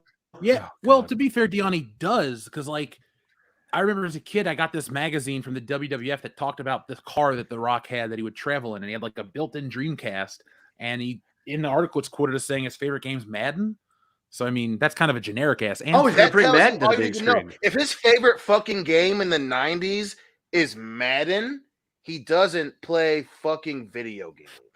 Who the fuck's if they're listen, I love Madden when it was good, but if you ask someone, hey man, you're famous, you're on TV all the time, what's your favorite fucking game? And he says the video game equivalent of Honey Nut Cheerios, he doesn't fucking play video. I promise you, I swear, listen, I'm not you might be right, and I trust you, I believe you, and I love you. But there is no way in hell that motherfucker plays video games where if he gave a legitimate answer, yeah, Madden's my favorite video game. All right, motherfucker. Well, fuck me for asking, right? Yes. Now, if he were to say the Blitz or some shit like that, or he were to say like NBA Jam, I'm like, okay, maybe he has a little bit of flavor going on. Okay, Rock. But he said the fucking equivalent of Frosted Flakes of video games. Get the fuck out of here. Now, what do you, Dion, look at the screen real quick. What do you think of The Rock with hair in the game Spy Hunter right here on screen? That was hilarious. I remember I bought Spy Hunter 2, I think. I thought it was funny then. With hair is especially funny. I'd buy it. I'd buy it if he were really doing that. That'd be hilarious. But I'm definitely not buying it if he sticks with his story that Madden is his favorite game. Yeah. Oh my god. And there's no way it's Call of Duty or any of that shit, because like what iteration are they going to put him in? That's the question. Right. How do you make a so- Call of Duty movie too? Like, where do Call you Michael start? Bay. I don't fucking know. You just need guys with guns and explosions. Yeah, it'd be Yeah. the most generic movie ever. Yeah, it would just be a really good action movie. Maybe it would just be an action movie. It wouldn't be good. We don't know about that. Yeah. Right. Plus, we already saw Fast and Furious. I don't think he would do another, movie where it's him essentially playing Hobbs again or G.I. Joe. He was already in G.I. Joe. So I know, which is so funny because that movie ends with him just pointing his fucking Colt 911 in the air and shooting it. Which, when I saw it, I busted out laughing because I was like, Dwayne, what are we doing here, buddy? But it's still hilarious. Like, okay, I got this gun. I'm coming for you, Cobra Commander / Joseph Gordon-Levitt, and then he just shoots me. So okay, Holy so we're pretty sure it's not G.I. Joe because he's done that before already. So it can't be Call of Duty. Right. That's my reasoning. I should say. I could be wrong. No. That makes that makes sense. That makes sense. It really does, because he's not gonna do this. He's not gonna do the same role twice. It's not gonna be something he does. Yeah, military-esque. It's got. My thing is, it's got to be fucking Halo. It's got to be Halo. It can't be Dion, don't pick Halo, dude, because there's literally a Halo show launching in 3 weeks, and it looks like they put a ton of money into it. It's not gonna flop, and The Rock isn't gonna help it. Like, if they made a Halo movie after the show, they would never make another Halo piece of entertainment again. that's true. That's true. I mean, it's about to be How out. long ago did the Hobbit movies come out? The what? How long ago did the Hobbit movies come out? Almost 10 years ago. No, the Hobbit movies, not Lord of the Rings. The Hobbit, yeah, isn't that like 10 years ago? Almost 2013 is the first Hobbit movie. Maybe, yeah. I think so. I don't know if it was that late, but they're still doing a Hobbit TV. Apparently, it's coming out. All right, Dion, it's Amazon. earlier. The first Hobbit came out in 2012. Then I have a better. 2013, Hang on. 2014. Here's the solution right here. Dion, I bet you $20 it's not Halo. Well, I'm gonna use So 2015 was the last one, was the 5 armies or whatever. Yeah.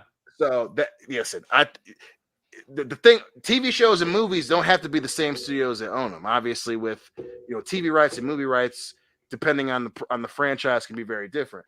And is it HBO that's doing Halo? Paramount. Yeah. If it's Paramount doing Halo, I mean, like I said, I don't know how the Halo thing is working with the movie and the show rights, but yeah, I feel very comfortable with, especially if you're getting The Rock where he's teasing shit, unless it's something else, for him to be teasing it this early, especially with the fact that Halo was in developmental hell the entire time, and the fact that you can split up TV and movie rights. DC's been doing it for the last decade. That's why I'm comfortable. I'm sticking with Halo. I would definitely take that $20 bet. I'm going Gears of War. I'm going Gears of War. That's still a good bet. That's still a good bet. Gears of War. Yeah. Because I mean, it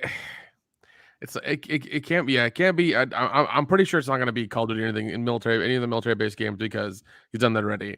Gears of War seems good because, as we've discussed before, that's primed for a video game. And he has enough, like, I don't know, he's The Rock is kind of stupid, and he thinks he has enough clout and enough talent to do and be anything, which, to a point. I think Gears of War is probably the safest bet, but I don't know. Because he already tried Doom, and Doom didn't work out, and he did fucking Rampage. So he's not going to pick some small ass franchise. God, that's true. He's done. Holy shit, he's done 2 video game movies already. Fuck, you're right. He's not going to pick some. Holy shit. I mean, God of War is possible. But God of War is definitely possible. God of War is definitely possible. Look at it like this: why The Rock is my favorite wrestler. Actor-wise, he's whatever. He has to put himself at the center of attention. Gears of War, the movie, needs to be about 4 brothers. 4 guys that will die for each other, not The Rock and 3 dudes that are equally. That's a good point. That's a really good point. That's a really good point. Okay. With his ego the way it is, he's got to be the star. All the shit that he's involved in, they try to make him the star of this stuff. God of War is a singular style thing. I say that's the type of property that would appeal to a guy like The Rock. He's the main star. He gets to do all he played Hercules and all this dumb shit before, so it's like this. It's already in his wheelhouse. They'll paint him white. He'll grow a fucking beard. They'll paint the red scar on his face, or the paint, and the white is the ash or whatever. And that'll be Kratos. He's a walking. They'll cover up his tattoo, and he's already kind of ready. Oh, that's probably the only other property that I could see contending, for sure. Yeah. That's probably the only, and it would make sense because Sony has the rights for God of War, and I could see them putting a lot of shit behind it to make sure that it's successful. The only reason I would stick with Halo is because people have been wanting a Halo game, or a Halo movie since the fucking beginning. And God of War is a bankable franchise too, but Halo's probably the only franchise above God of War that people wanted a movie more. I mean, God of War is 1B, Halo is 1A. And if I'm ever gonna fucking have the most highest grossing guy, it's probably those 2 franchises for fucking sure.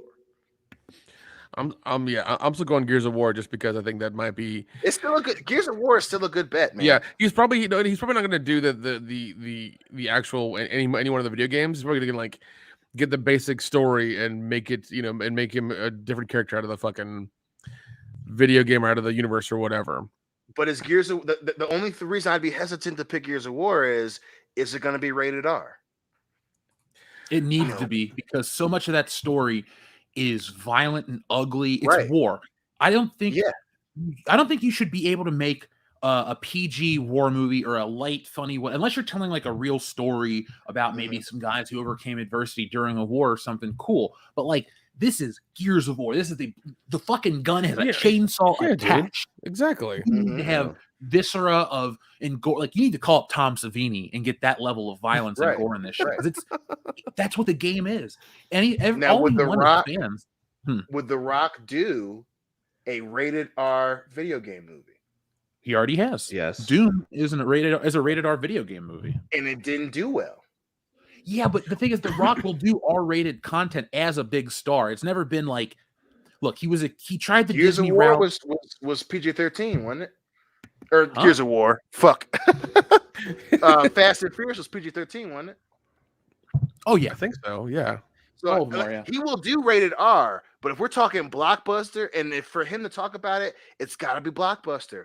I don't think he's doing an R-rated video game movie, guys. I really don't. This dude, if it were smaller, he would wait until it was in the bag, because obviously he doesn't have a problem doing rated R. He did Faster. He did the Rundown was PG-13, but we know that he'll do rated R.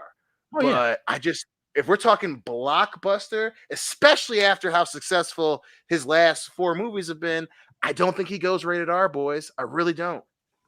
Okay, so then what is something that could be PG-13 that he would do? Halo, because alien blood, you can make it whatever color you want, and in the trailers it's not red. So boom, that's a lot easier to make it a PG-13 rating. God, he's making a lot of sense, Jeff. He's making a lot of sense. It's not gonna be Halo. Yeah, I know it's not gonna be Halo, but still, I'm just saying, boy, the tinfoil hat is on. God of War, you cannot. I mean, could you imagine? You got The Rock. Could you imagine trying to make a PG-13 trailer for God of War? Same thing. Yes, it's the same thing with Gears. Yeah, it just won't. Yeah, go with through. Gears. I mean, obviously, you've got the chainsaw gun. You've got E-Day. Wait. No. I know what it is. It's Minecraft. Bomberman. Yeah. It's Minecraft or Fortnite. It's Fortnite. It has to be Fortnite. Okay, somebody Ghost 5103 says Turok. That actually could. That would make sense. Yeah, because I don't think The Rock is actually promoting a legit big game series. I think he's just putting his name. He's attached to a video game movie, but it's not one of the top 10 franchises. My guess is it's some bullshit that because it's The Rock, they think, well, it's The Rock, it'll make money. But so even then, like, is anybody clamoring for a Turok movie or anything? Like, no, it's basically just gonna be with Jurassic Park coming out. Yeah, that's especially that. Yeah, so it's gonna be weird. I don't know. Yeah, Turok. I mean, that's a wonderful choice, but still, he should make a Shaq Fu movie. That would be hilarious. I'd watch The Rock beat up Shaq. What's his name? Minister Chartath, whatever his name. I think he said Mass Effect. I thought about that too, but that franchise is like there's so much going on in that game that it would be difficult to be like what The Rock's gonna be in face paint the whole time, or it's gonna be Saints Row. The Rock's gonna star as Johnny Gat. Well, no, oh my god! Wait, no. Is The Rock doing the GTA movie? Is that what he's doing? He's Nikolai. Yeah. He ain't gonna be CJ. He's Nikolai. He's subverting expectations. Oh God. But to Jeff's point, the ego thing, I could see Rock trying to play Shepard. And again, I think he's going for something that's a blockbuster, that's safe, that you could do a trailer and the blood's not red. It's violent, but it's not overly violent. I think Mass Effect I think makes a lot of sense too, because especially with all the memes, it's male Shepard that they use to make that, and The Rock doesn't look a whole different than default Shepard. You know what I'm saying? Oh wow, okay. So then that would make sense. But yeah, and like it's one of those things because like I've seen you play the game and stuff like that. Like it just seems like very vast and very big, and there's a lot of space stuff and aliens. So it's kind of like that's a lot of money to put into that. And if they're going to do a massive, and if they were going to do a Mass Effect movie, which I mean that they've done 3 parts, people are still playing it, that would make sense. You'd need somebody like him to be in it to perpetuate that and get more general audiences to come in and watch it. So that I don't know that makes sense too. Shit, yeah. What about Borderlands? Borderlands, no. I mean, the only thing it's got to be rated R. That one would have to be rated. I think the big decision, as much as I would love it to be God of War or even Borderlands, have him play Krieg or something. I don't think he's gonna attach anything. Mass Effect makes more sense than Halo. Like I would believe that because, but like you said, Alien Blood, PG-13. People are still playing. They're still big fans of it. It's still going on. So that would be a thing. And I mean, maybe they're gonna make a part 4 and they need the push for him to be in the movie. So they're gonna do him be in the movie and then push part 4. Maybe their own like crazy, big Mass Effect land that they're gonna put everybody into and just play for hours upon hours. I'm just laughing at the recommendations that people have for The Rock. These are all like those Rob Schneider things from South Park. Here's one. Rob Schneider. Dwayne Johnson as Samus Aran in Super Rock Toy, rated PG-13. Oh god. Modelicious says He Dwayne would be Johnson. a good Roland, Trixie. Ooh, he would be a good Roland for Borderlands. Yeah, and Borderlands would be good, but once again, like that, the game right off the bat is him and Kevin Hart. Him and Kevin Hart could don't joke. Don't. I cannot take another Rock. Oh god. I don't think the world can take it right now. I can't. No. Donkey Kong Country. That's what he's doing. If it's not Jumanji, I don't want it. Yeah. The Rock is Donkey Kong and Kevin Hart is Diddy. Oh no, I can't do it. I can't fucking do it. Oh my god. No, I wasn't ready. Rock, excuse me, Donkey Kong, you're so big. Oh man, I'm little. I look like a little monkey in a jumpsuit, and you're so big. I can't do it. I can't fucking do it. How about The Rock and Kevin Hart in a Good Burger remake? Yeah, that'll work. Now, is it Good Burger / Bad Boys? Then I'll watch that. Oh my god, yes. What about they're undercover? It's Bad Boys. It's Bad Boys. It's Bad Boys forever. Bad Boys undercover at Good Burger. Saving the Good Burger from the cartels. Oh my god! Saving the Good Burger from the Russian cartel. There we go. Shit! I'd watch that movie. God damn you guys! My 4 best friends are causing me anguish. They're coming up with really good ideas that could be executed. Now here's a better one. The Rock is Leisure Suit Larry. Oh god damn that! See, again, I'd watch that, especially if you get, maybe get Trish Stratus to make an appearance in that motherfucker. Get our girl from Hitman, Olga Kukurshinov or whatever. You know what I'm saying? Get Gal Gadot. You know what I mean? Rumor is Wonder Woman's going to be in Black Adam, so we could have a little Gal Gadot versus The Rock thing going on in Leisure Suit Larry. Let's go. Get you some of that Israeli poon, brother. I mean, yeah, she's hot. I'm a Gal Gadot fan. If you want me to imagine something Gal Gadot, I'll imagine that. Gal Gadot, isn't that right, Kendo? Yeah, Gal Gadot. God damn, I laugh at that joke every time. Fuck. Well, wait, hold on. We got some news, guys. First off, this is topical, folks. So we're clicking on topical ones. But there is a Borderlands movie in the works. Also, Seth Rogen is playing Donkey Kong. Says Exiled Martyr at 96. Oh, I heard about that a while back. God damn it. Oh, good. Donkey Kong's Borderlands has been in the works since like 2011, though. That's true. Well, Infinite Wanderer has a little clarification. It says the problem with the Borderlands movie is that it's just the name attached to a generic sci-fi script. It's not a Borderlands movie. So it's like a Die Hard sequel. Yeah. Oh, you know that they made one of those. Now, Nick, you and I love to talk about some of the business in entertainment. Have you heard about the Netflix stock drop recently? Yeah, I watched it, and I watched Disney's stock drop quite a bit over the past couple weeks. It's been fun to see them just go nuts and go insane. So yeah. Well, I mean, I know why Netflix stock has dropped, Jeff, but you tell the audience why. So this comes from the Financial Times. Netflix stock market woe is a warning to Hollywood. The corporate narrative of Netflix has always been high drama. Is the streaming service a savvy disruptor that will live on forever as the first mover of online entertainment? Or is it a house of cards pushing an unsustainable business model that all of Hollywood foolishly followed? Yeah, this is interesting. In the past few months, investors have leaned towards the more steely-eyed view of Netflix's prospects. The share price has nearly halved over that time, falling from $700 to $366, wiping away $150 billion in market value. At its peak in October, Netflix traded at a multiple of more than 10 times trailing revenue, well above its peers in media such as Disney. Now it's down to 5.6 times. Normally, Netflix's rivals would enjoy the schadenfreude. Hollywood executives have long resented the company's magical ability to lose money and rise in market value. But instead, the sell-off has been unsettling because of all the companies that have copied Netflix's model. After spending several years watching the Wall Street cheer on Netflix, Disney, Warner, and other media giants announced in 2019 the grand plans to make their own streaming services.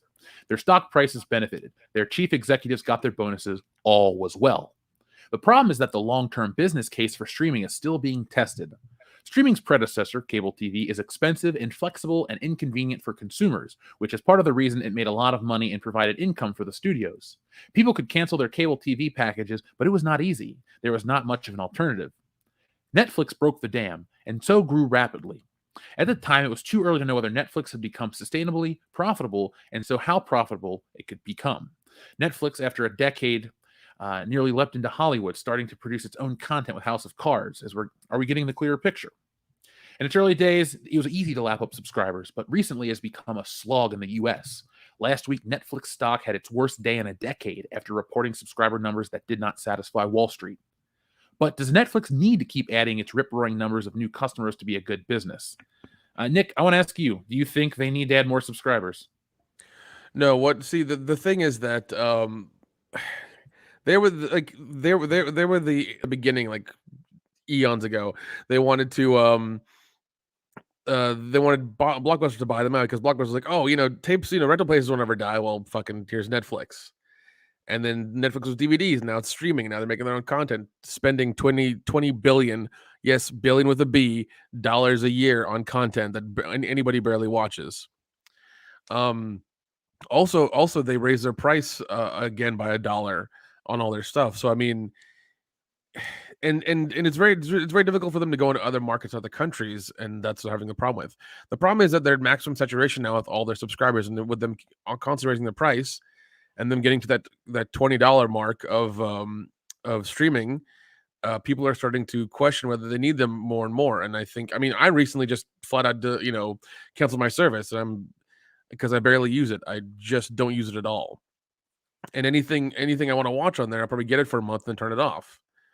But they were the big kids in town. They were the ones who kind of made the formula and were moving forward with it and doing well. But I think their time has passed. Their time has really passed, because you see everybody having their own streaming service now, and those will fail probably as well and be coalesced into one big one, or at least maybe a third or fourth one. But they're dying, man, and nobody really cares about their original content, because they make $20 billion worth of it, and that doesn't really garner enough subscribers. I mean, there's only a handful of things everybody watches all the time, and it doesn't make sense to keep pumping that much money into making entertainment. Unlike, let's say, HBO Max, which does things very sporadically and very, very, very calculated in a calculated way, to where they make their money back, and also they have a bunch of old content that are always putting on there that makes people want to come back and watch it. That's one I use a lot as well. So there you go.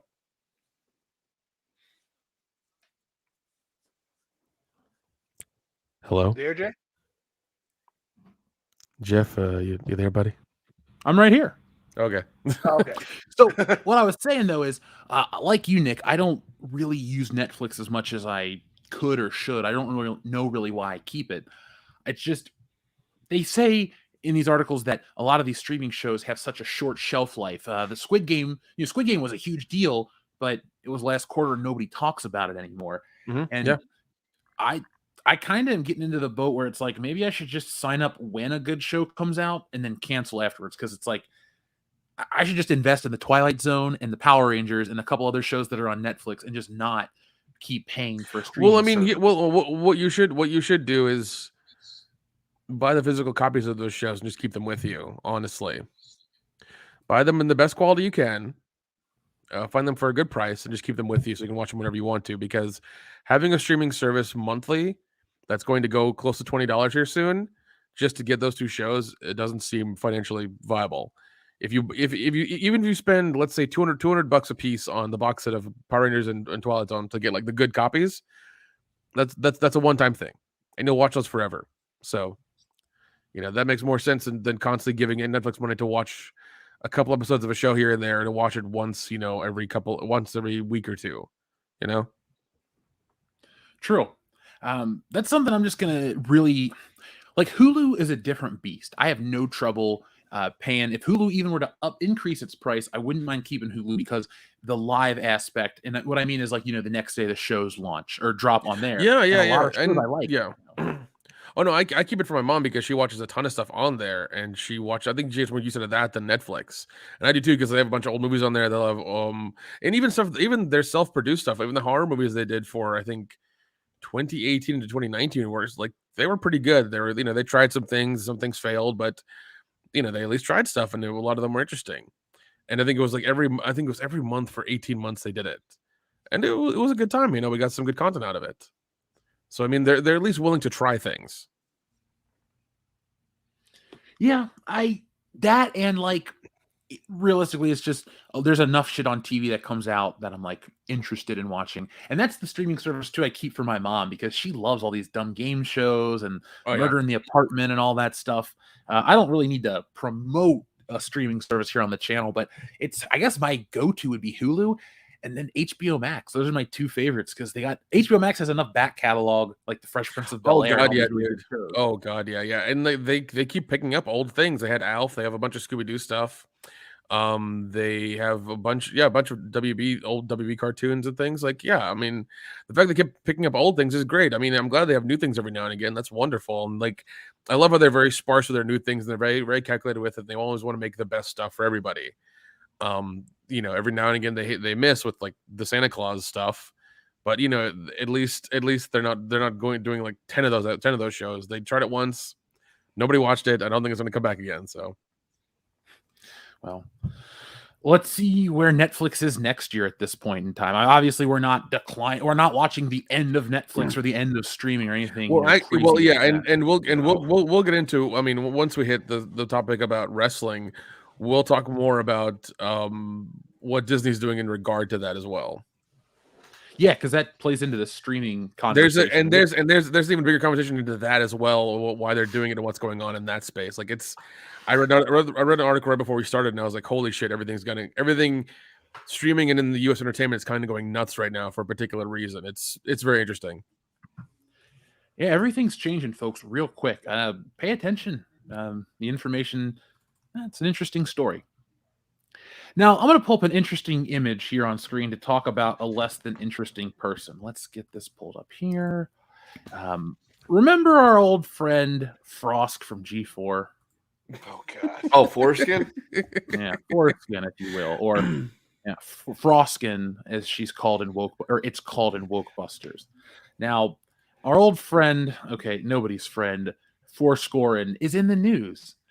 Thanks to you guys, I learned about this morning, and, well, let's have a laugh. Now, I have a question. I'm going to ask you this directly, Kendo. What does a person do when they're an asshole online and they want to cover their tracks to look like less of an asshole? Let's see. There's two tactics one can take. One is to play the victim. You start shit, you get hit, but then you play the victim. It's called the LaRusso tactic, okay? Neil LaRusso made it famous. His daughter did it. So that's the LaRusso. Or you can go on a complete fucking, rag-losing, rant and tear into people and then delete all the tweets and the comments and everything because you still live in this world where you don't realize screenshotting is a thing. Exactly. And that is both times what our friend, in quotations, Foreskin has done. So this comes from the Tampa Dispatch. After a couple of weeks of controversy, the G4TV host Froskorin purged all of her tweets, calling it spring cleaning, and joked that she should have tweeted oops. Cleaned out socials and got several messages asking if I was hacked. All is well, just had to close to forever and decided to spring cleaning. Poop jokes returning, Frost tweeted a day after posting a link to a manager to connect with drama YouTubers for interviews. Frost then tweeted, all I thought is that I should have tweeted whoops. That would have been much funnier. Foreskin spoke out against the sexism she'd experienced because she's not as bangable as the previous host while confessing that she was just reading scripts like other hosts and not actually playing some of the games. Frost had been taking more heat for being factually incorrect on some news stories and decided to just double down with more insults. Her initial remarks can be seen below. Now, we don't really need to rewatch the video because, there are children present somewhere. Hopefully not. I've recently eaten dinner. Yeah. Don't. I'm not going to look at the pictures enough. The monster is actually cuter than the real thing. Apparently, Jeff wants to bang the monster. Okay, that's good to know. Shh. I just When the love my art monster's for more different reasons. bangable than you go on a Twitter rant.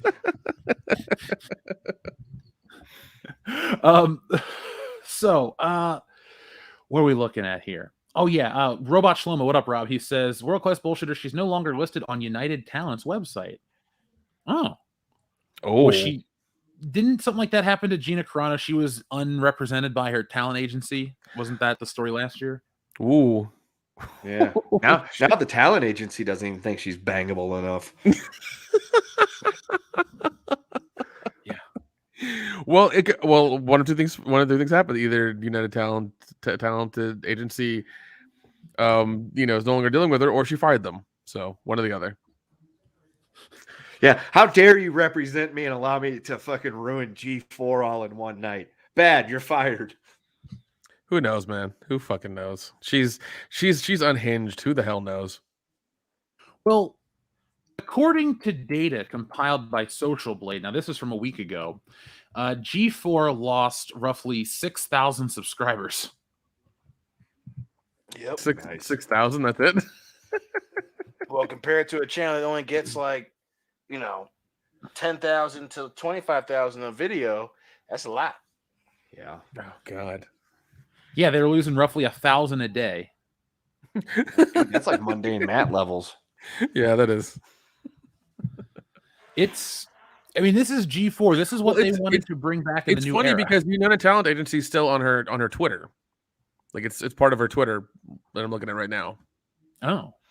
Yeah, because it says G4 host line, United Talent Agency line, Twitch, link. So, and then her pronouns. So, what do you think about these interviews she's going on? Do you think I heard in the chat it's gonna make her look even worse. It's going to make her look, because I'm sure everybody she does an interview with is going to be very cordial and very nice and talk to her in a very calm way about like what she said and like what's going on and stuff.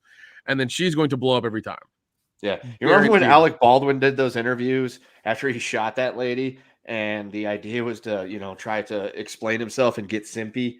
And no, there was no simpy, and in fact, it made it look worse. And he blamed everybody else except him. That's what this is going to be like. Exactly. Yeah, pretty much.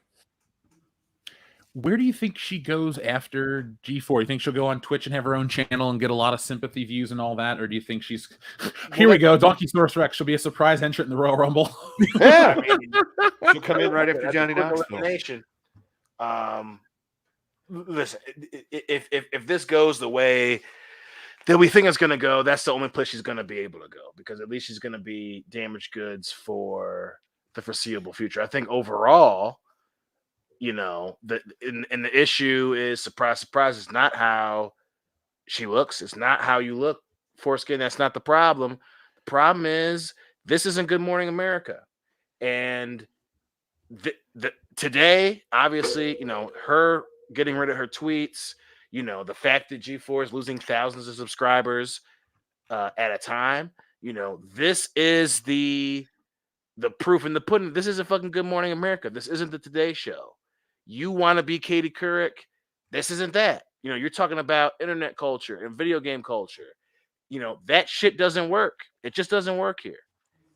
So, Twitch and YouTube, if things are going the way that they're going, that's the only place, because she's going to be untouchable at that point. She's going to be so toxic, more toxic than she already is. No one's going to put her on a branded show where they want the host to get more views. Her problem is, hey, I'm going to drop this mic, I'm going to have a pipe bomb, and then everyone's going to applaud me and agree with me. And that wasn't the fucking case. No. Everyone shat on Michael Jordan when he said, hey, Republicans buy shoes too. This isn't an after school special. And hey, G4 too, because they had their tweets, remember, after, that video got posted. We stand with Froskin and all that. Everybody's learning a hard lesson right now. So we'll see if they make it through the storm. The main thing is that this all got kicked off because people were pissed off at her about like her game review of something or another. Like she said that Microsoft had bought fucking some other company. Yeah. So it was being wrong turned into her just attacking the customers because she fucked up. Yeah, and also if she's reading a teleprompter and somebody put the wrong word in that, shouldn't she then get mad at the person who put the wrong thing in the teleprompter that she's reading? Yes. Why are you getting mad at the fucking fans? And why are you looking at the goddamn comments while you're doing a show? Well, right. And she's mad about the comment reaction to what she said. She conveniently left that out, right? And she was saying, I know Microsoft ended up buying Activision Blizzard, but I don't think she said that it was Activision Blizzard that Microsoft was buying, or she said it too early, whatever it was. And she was mad about the response in the comments. And they were talking about how she looked and all that shit, which overall, that's I get that. You know, it's shitty when the internet talks bad about you. But for you to be a former esports commentator, and the fact that you did not recognize that the thing about the internet that we all grew up on is don't read the fucking comments. So now she's doubling down. That's when she said that everyone was being sexist, and that was the problem in video games. And so now, after saying that on G4 and G4 backing her up, she even said, hey, listen, if you want to have a conversation with me about my little rants on G4, contact my agent. And then she gave out a fake fucking email address. So obviously she did that. And even after the rant, a bunch of views clips and reminders of what G4 was, as opposed to what she's done in the past. One was a gif of her trying to grab some guy's butt. She clearly panicked and deleted all her fucking tweets, saying it was spring cleaning. So for someone who was ranting so hard about doing the right thing and, I'm not a piece of eye candy and stand up, if you're going to say something, stand up behind it, she went back and deleted all her fucking tweets. Yeah. So the lady doth protest too much because, like everyone else, going back to what Jeff and Kendo said, when someone is afraid of their past shit coming biting them in the ass, they blow up their fucking Twitter. Which maybe that isn't the case, but everyone here knows and can fucking think of a situation where someone on Twitter got in fucking trouble, got called out, and nuked their fucking Twitter. Not all of them do it just because I have to. That's the fucking issue here. Yeah, because I mean, like, look what Jimmy Fallon did when he started calling people for doing blackface, and then he got called. It's like, yeah, I'm gonna take a break during the summer. Take a break every summer for the show. I do it every year. It's like, no, you don't, bitch. No, you don't. It was Jimmy Kimmel. Jimmy Kimmel, sorry. Or yeah, Kimmel, not Fallon. Jimmy Fallon just got called out for being not funny. So I don't blame you for getting confused. Yeah. They're really interchangeable. So yeah, they're two non-funny white guys who do things. Generic white guy number 6. Yeah, exactly. So yeah, sorry. But yeah, it's just funny how that happens. Like they just nuke their Twitter. It's like that's not a good look for anybody to do. I mean, Ryan Johnson deleted a bunch, like what, 15,000 tweets, 1,500 tweets, some shit like that. When he screwed up, and he said, "Oh, I got hacked." But it's just hilarious, man. She fucked up hard, and she's learning now, and I bet you she's gonna go back to her own channel, her own Twitch channel, her own YouTube channel, whatever. Or she might make her own YouTube channel and talk about. G4's tied now. G4's tied. She's not gonna. There isn't gonna be some like great, satisfying separation between her and G4. G4 tweeted after she dropped that bullshit. We stand with Frosk and. That was wonderfully said. And then all the other, besides the dude that was hosting the segment, all the 3 other idiots were sitting there clapping. They're tied to her. So this is a ship. She's either going to stay at G4 or she's leaving on her own. G4 can't fucking fire her because now we're in the impossible standard to live up to portion of the show. Yeah. So if G4 fires her, it's a bad look. If 100%. So if she quits, it's a bad look because it makes it look like she caught the L and she's waving the white flag. So either way, it's an L because if G once again, G was going to keep her and even more people are not going to watch. Listen, and maybe G4 bounces back. It's very unlikely, right?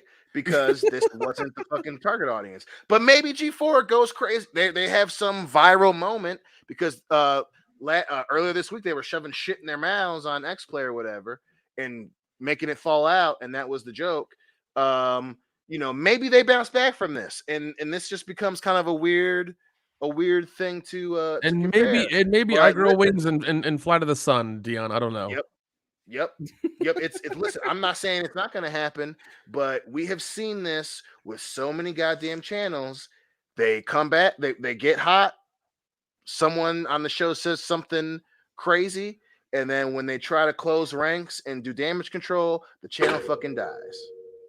And maybe G4 thinks they're the first ones to pull it the fuck off, but hey, we're gonna fucking find out for sure. And deleting her Twitter sure as shit doesn't sound like it's working. No, yeah, man. Yeah, it's lose all around for everybody. Oh, it is, of course. Yeah, so it's gonna be it's gonna be real interesting to see what the next steps are. It's worse than lose. This is do or die. What she did has to work, or it doesn't. If this shit doesn't pull off, and everyone who she thinks she was talking to doesn't start watching G4, it's a simple numbers game. They're gonna fucking fail because it is you're tied at the hip now. You're Michigan and Jim Harbaugh, baby. You can't fire this motherfucker because you backed her up. Now, and it's do or die. Now, Bombshoe says the YouTuber It's a Gundam went through all of the chat and her rant was completely unprompted. There was no talk of we'll talk about her appearance before she brought up how unbangable she is. So with that information brought up to you guys, how do you feel about the situation? It wasn't even prompted. You can go back and look in the chat and see it, according to It's a Gundam. So if it's not prompted, why did she all of a sudden go crazy? Then this was planned, and this was all an attempt to. Well, it's probably because she has a fucking earpiece in and somebody told her to do it. Maybe, or she got a comment like off air or something like that, like somebody tweeted or something, or somebody said something maybe it was one of those. Oh man, I wish Olivia Munn was still here, and that just fucking set her off. Maybe probably, or could have been as nonchalant as like, oh, I miss Olivia Munn or whatever. I miss those characters, which is fine. You can say that. That's fine. She must have taken it personally and been like, oh, I must not be good enough. And if you're thinking it's your parents, I don't know, take a shower once in a while, then, bitch. Well, right, Jesus. and I'm with Kendo. I think she made the comment about Microsoft. She got blown up on Twitter and G4's comment section, and they fucking had to react to it. I guess the segment was called grievances in gaming or whatever the fuck it was. So I don't recognize that. Maybe people who were religious G4 YouTube followers can point me in the right direction. I didn't recognize that fucking segment when this shit went off. So if it's brand fucking new, this was the stunt to go viral, to be like, hey, G4 is back and we're on the right side of what we think is history. And the shit didn't work out the way it seemed. Especially, the comments about she's not as bangable as previous hosts. Like, you came on the show with a hoodie and a jet. Like, that was what you were going for. So it's super calculated, super fucking especially with Kessler sitting on the side. He can't be in studio or whatever, and he's sitting there. They just happen to cut to him, and he's clapping like a fucking moron. That was 100%. They thought they were gonna go fucking viral, and boom, this is G4. We've got this chick. She's got this haircut, and let's do this. And it didn't fucking work out the way it did. Boom, this chick. She's got this haircut. I love that. But it's one of those things where it's like has no company learned from this over the past like 6 and 7 years now. No companies learned from this. Games, entertainment, movies, nothing. Like if you go this route, if you go the woke route, people are just going to like roll their eyes and go on like flip channels. Like that's how it is. We're not going to be preached to and forced into these things. It's kind of like we know generally people. I believe generally people are good and they know what's right and wrong. I don't think there's much asshole. I don't think that many assholes agree with her. Yeah, and I'm sure a lot of people agree with her. People but say fucked up shit on the internet. We all can agree with that. Yeah, we've all done it. We just a thing, and it's just kind of like for you to get mad at that because you've been on the internet before is all of a sudden weird because like you were on Twitch, you've been you've done the announcing for the esports and stuff like that. How do you not know this? Right. So what I don't understand is so I get it. We're trying to steer as hard into the you're okay, I'm okay, and that's okay type of life and world that we're trying to get into. But have these people like never hung out in like a Facebook group filled with either wrestling fans or video game players? Yeah. Like, or ever been on Xbox Live playing Halo and like with your headset on? Come the fuck on. Yeah. Have you? I mean, just spend a day in one of those groups and you'll see a trend. Yeah, that's true. There's typically like a stream of like horribly, bad takes on video games and a bunch of like half naked women pictures. There's a reason for that. And a lot of epitaphs. Yes. There's a reason for that. That's what these people are into. So to insult them about it, that'd be like somebody coming and yelling at us about alcohol.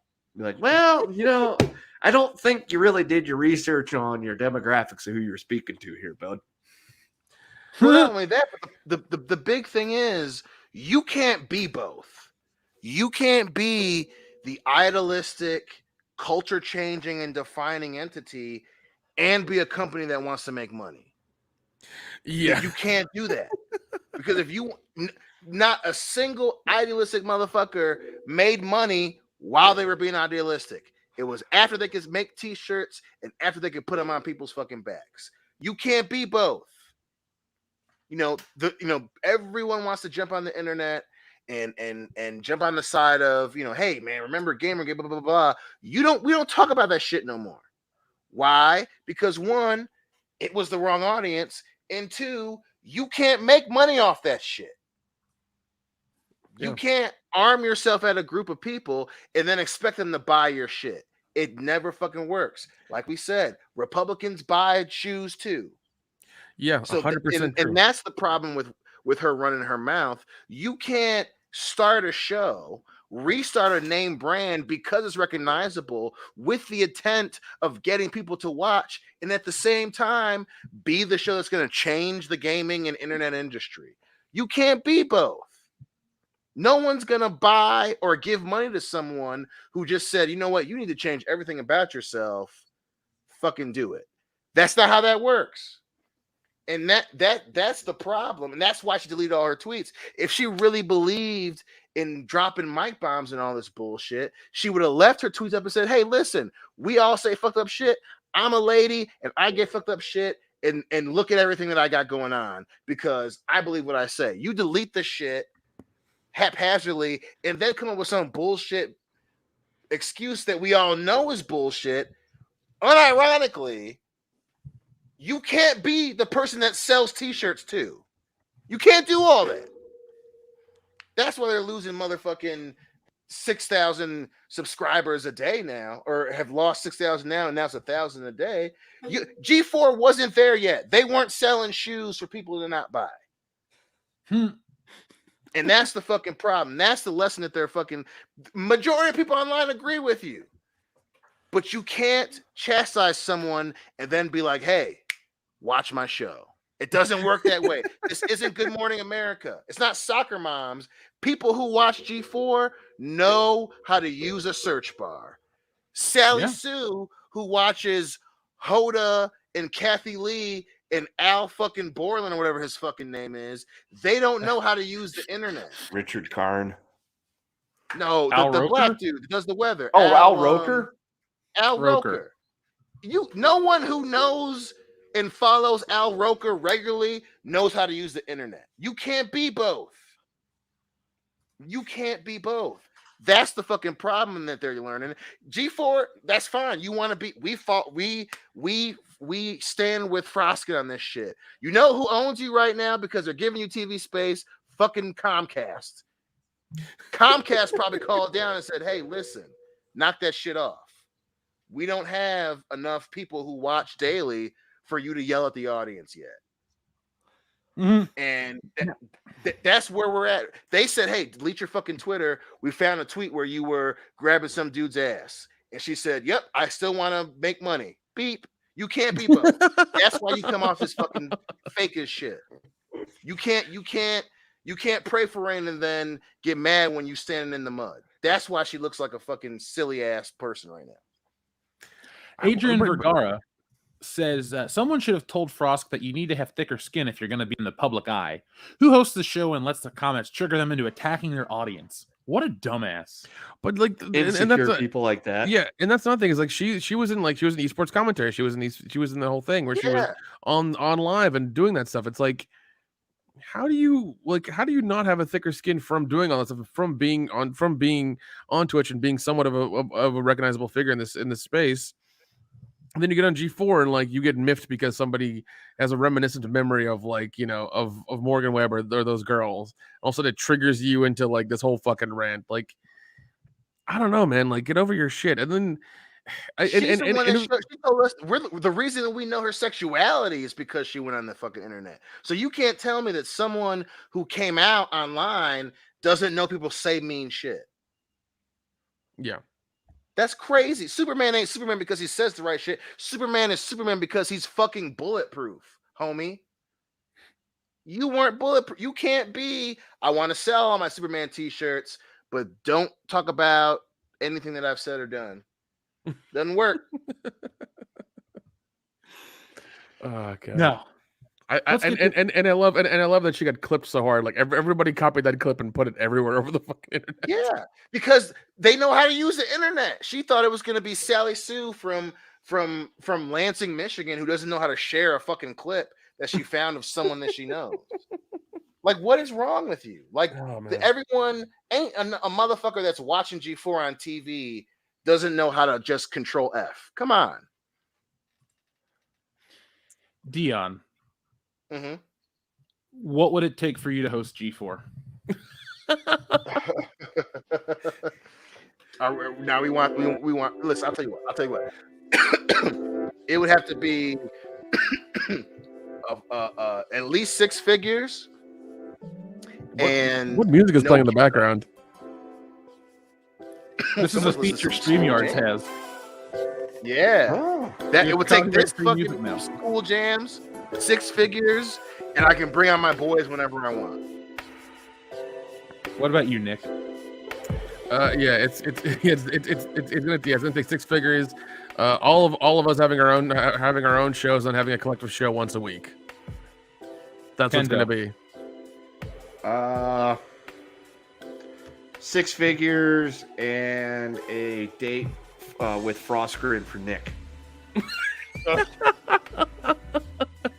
Dude, I would do it as long as I tape it. I'd be a motherfucking asshole the entire time. It would be great.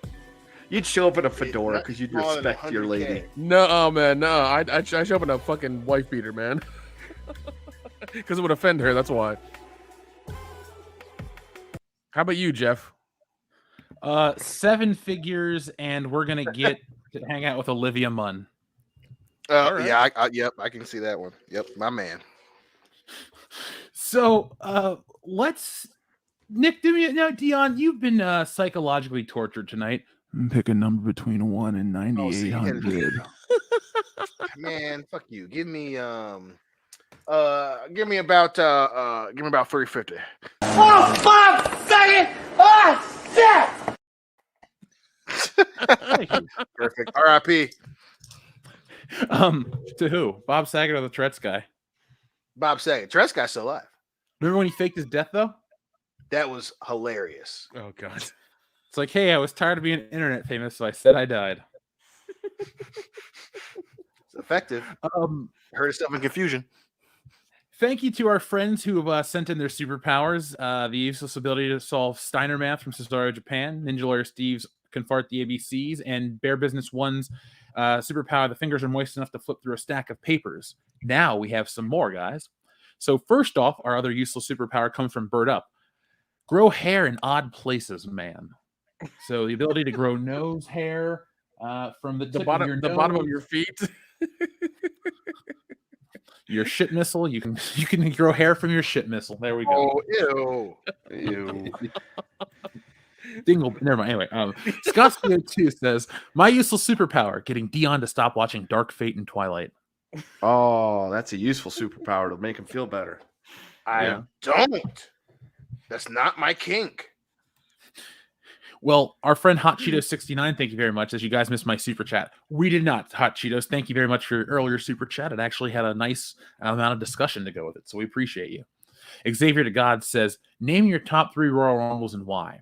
Xavier to God, we're actually going to hold off on this one because we will use this as an intro to our wrestling segment that we'll cover tonight. Denzel Canoe says Bengals versus 49ers Super Bowl. Thank you very much for that one. We did read that, as well as Xavier to God's. I'm a 49er fan. I want to rematch with the Chiefs. Modalicious, everyone under 40. Who's Neil Young? I'm under 40, and I've said that. Yeah. Now, Darian217, thank you very much. Arrived 12 minutes late. Kendo, I was thinking of you while watching the game. How do you feel? Did your heart skip a beat? Were you 100% confident?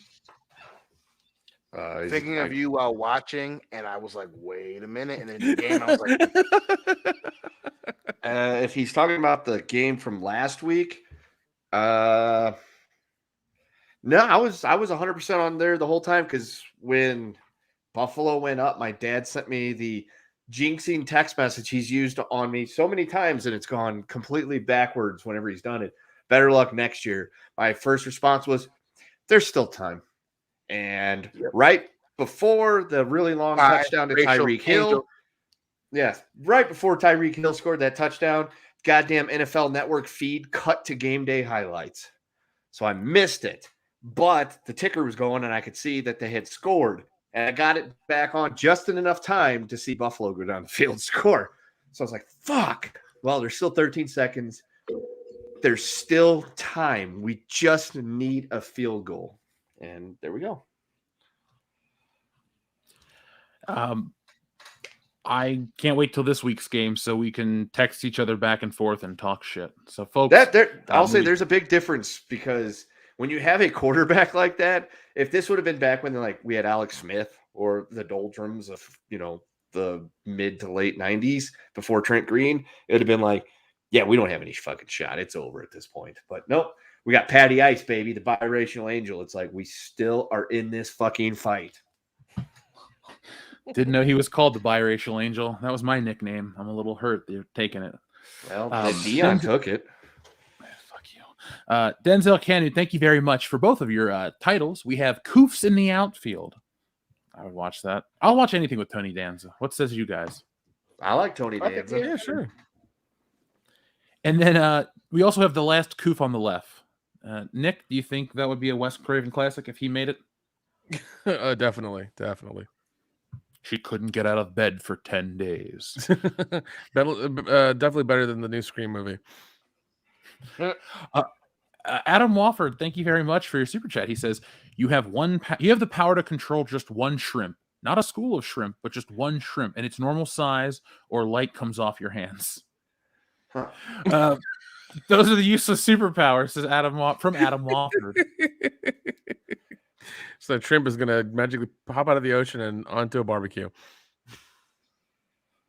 Yeah, that's like how you impress some chick at a party. You're like, watch this. But you can only do it once. You can only do it once. Yeah, because then when she's like, oh my God, do it again. Sorry, man. What do you think I am? Some kind of fucking seal? You clap and I'm supposed to just bounce the ball on my nose all night? Ain't happening.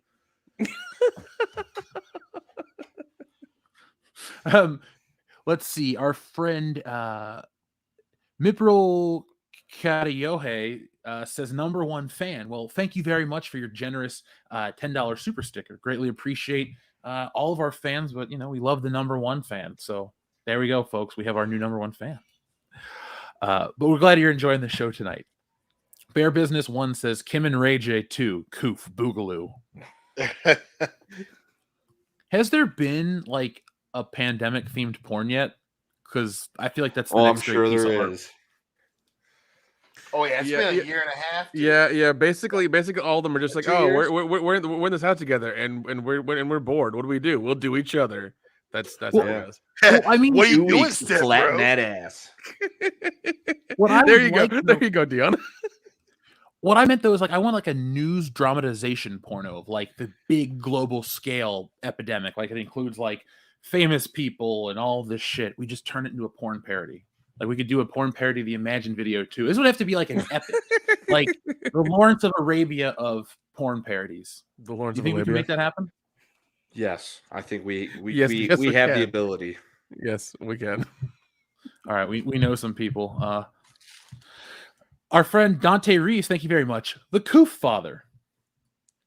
Gonna give him an offer he can't refuse.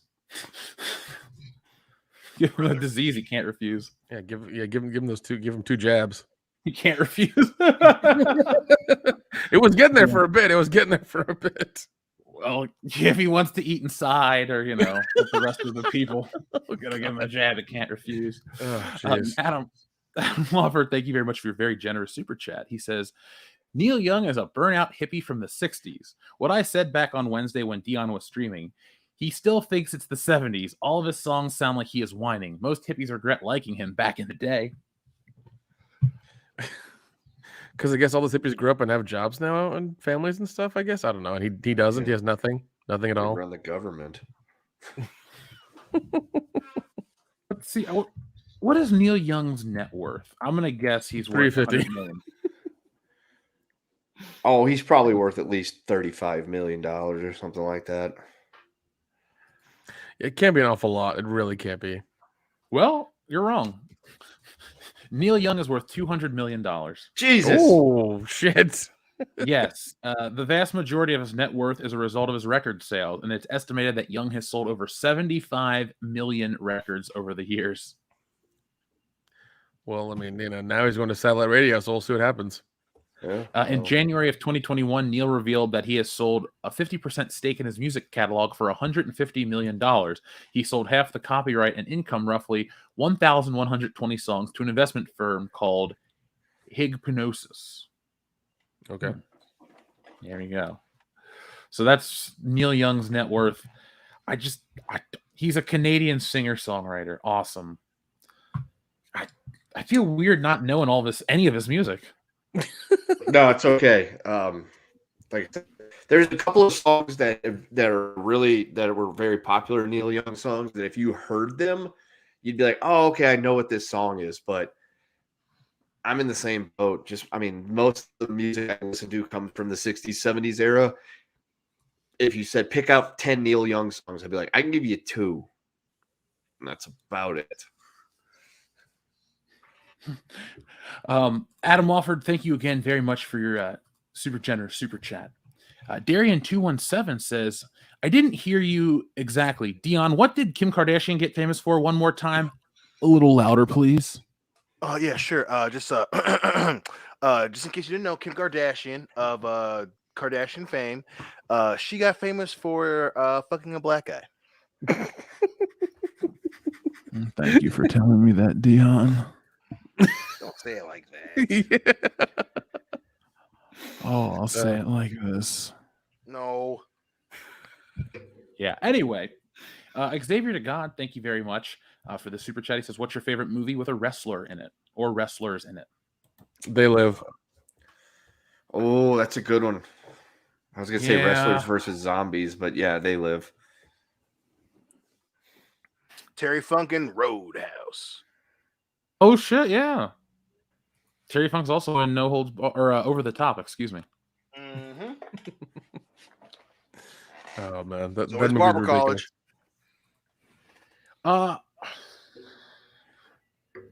Man, Rocky 3 is another good one. I'll put Rocky 3 up there. I mean, it's Hulk Hogan. Technically in Mr. T. That does count. Yeah, Mr. T is a WWE Hall of Famer. He performed at WrestleManias 1 and 2. So, the Muppet movie has wrestlers in it?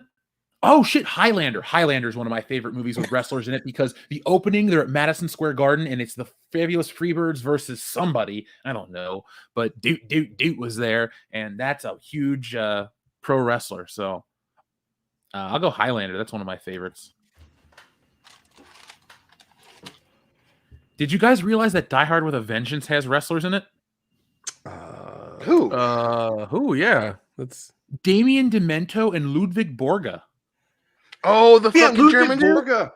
Yeah, Ludwig Borga, the guy that he's the police officer, the German police officer with the briefcase that he has tells him to go hide the briefcase or something because a kid might find it. That was Ludwig Borga. Holy shit. Okay. You also have X-Men because Tyler Mane was a former pro wrestler. He played Sabretooth. Mm-hmm. Yep. There's Secretariat. Jason Saint is in that movie. Obviously, the San Andreas film features The Rock. Muppets in Space features Hulk Hogan. Highlander Endgame features Edge. Well, in that case, Gremlins 2 then as well, because Hulk Hogan's in that with the cameo. Yeah, 100%. Well, then I mean then you got to count China Queen of the Ring. You do. That was more of a production. Oh, hold on, wait. The Princess Bride. Come on, that's a great movie, and it features. No, there you go. That's true.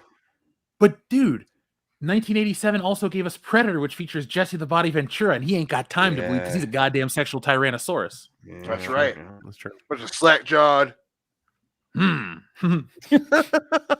Dion, you know what? Don't worry. I'll just get it out of the way for you. Your favorite movie featuring a pro wrestler is Big Mama's House, starring Stacy Keibler. Damn. You've got me figured out. 2 days from retirement. Thank you, Xavier to God. TLJ Screwjob says, I know what I'm going to do. I'm going to copyright strike those WCBS guys. That'll teach him not to put Roman over more. That sounds like such good shit. Yep. Oh, if I don't, of course we can forget. Bonesaw is ready. Oh shit! You guys forgot that one. Yeah. You guys forgot Spider-Man. Yeah. How? Spider-Man's my favorite one. Yeah. Our friend Darian217 asks, have you ever seen the video of the stormtrooper falling down the stairs?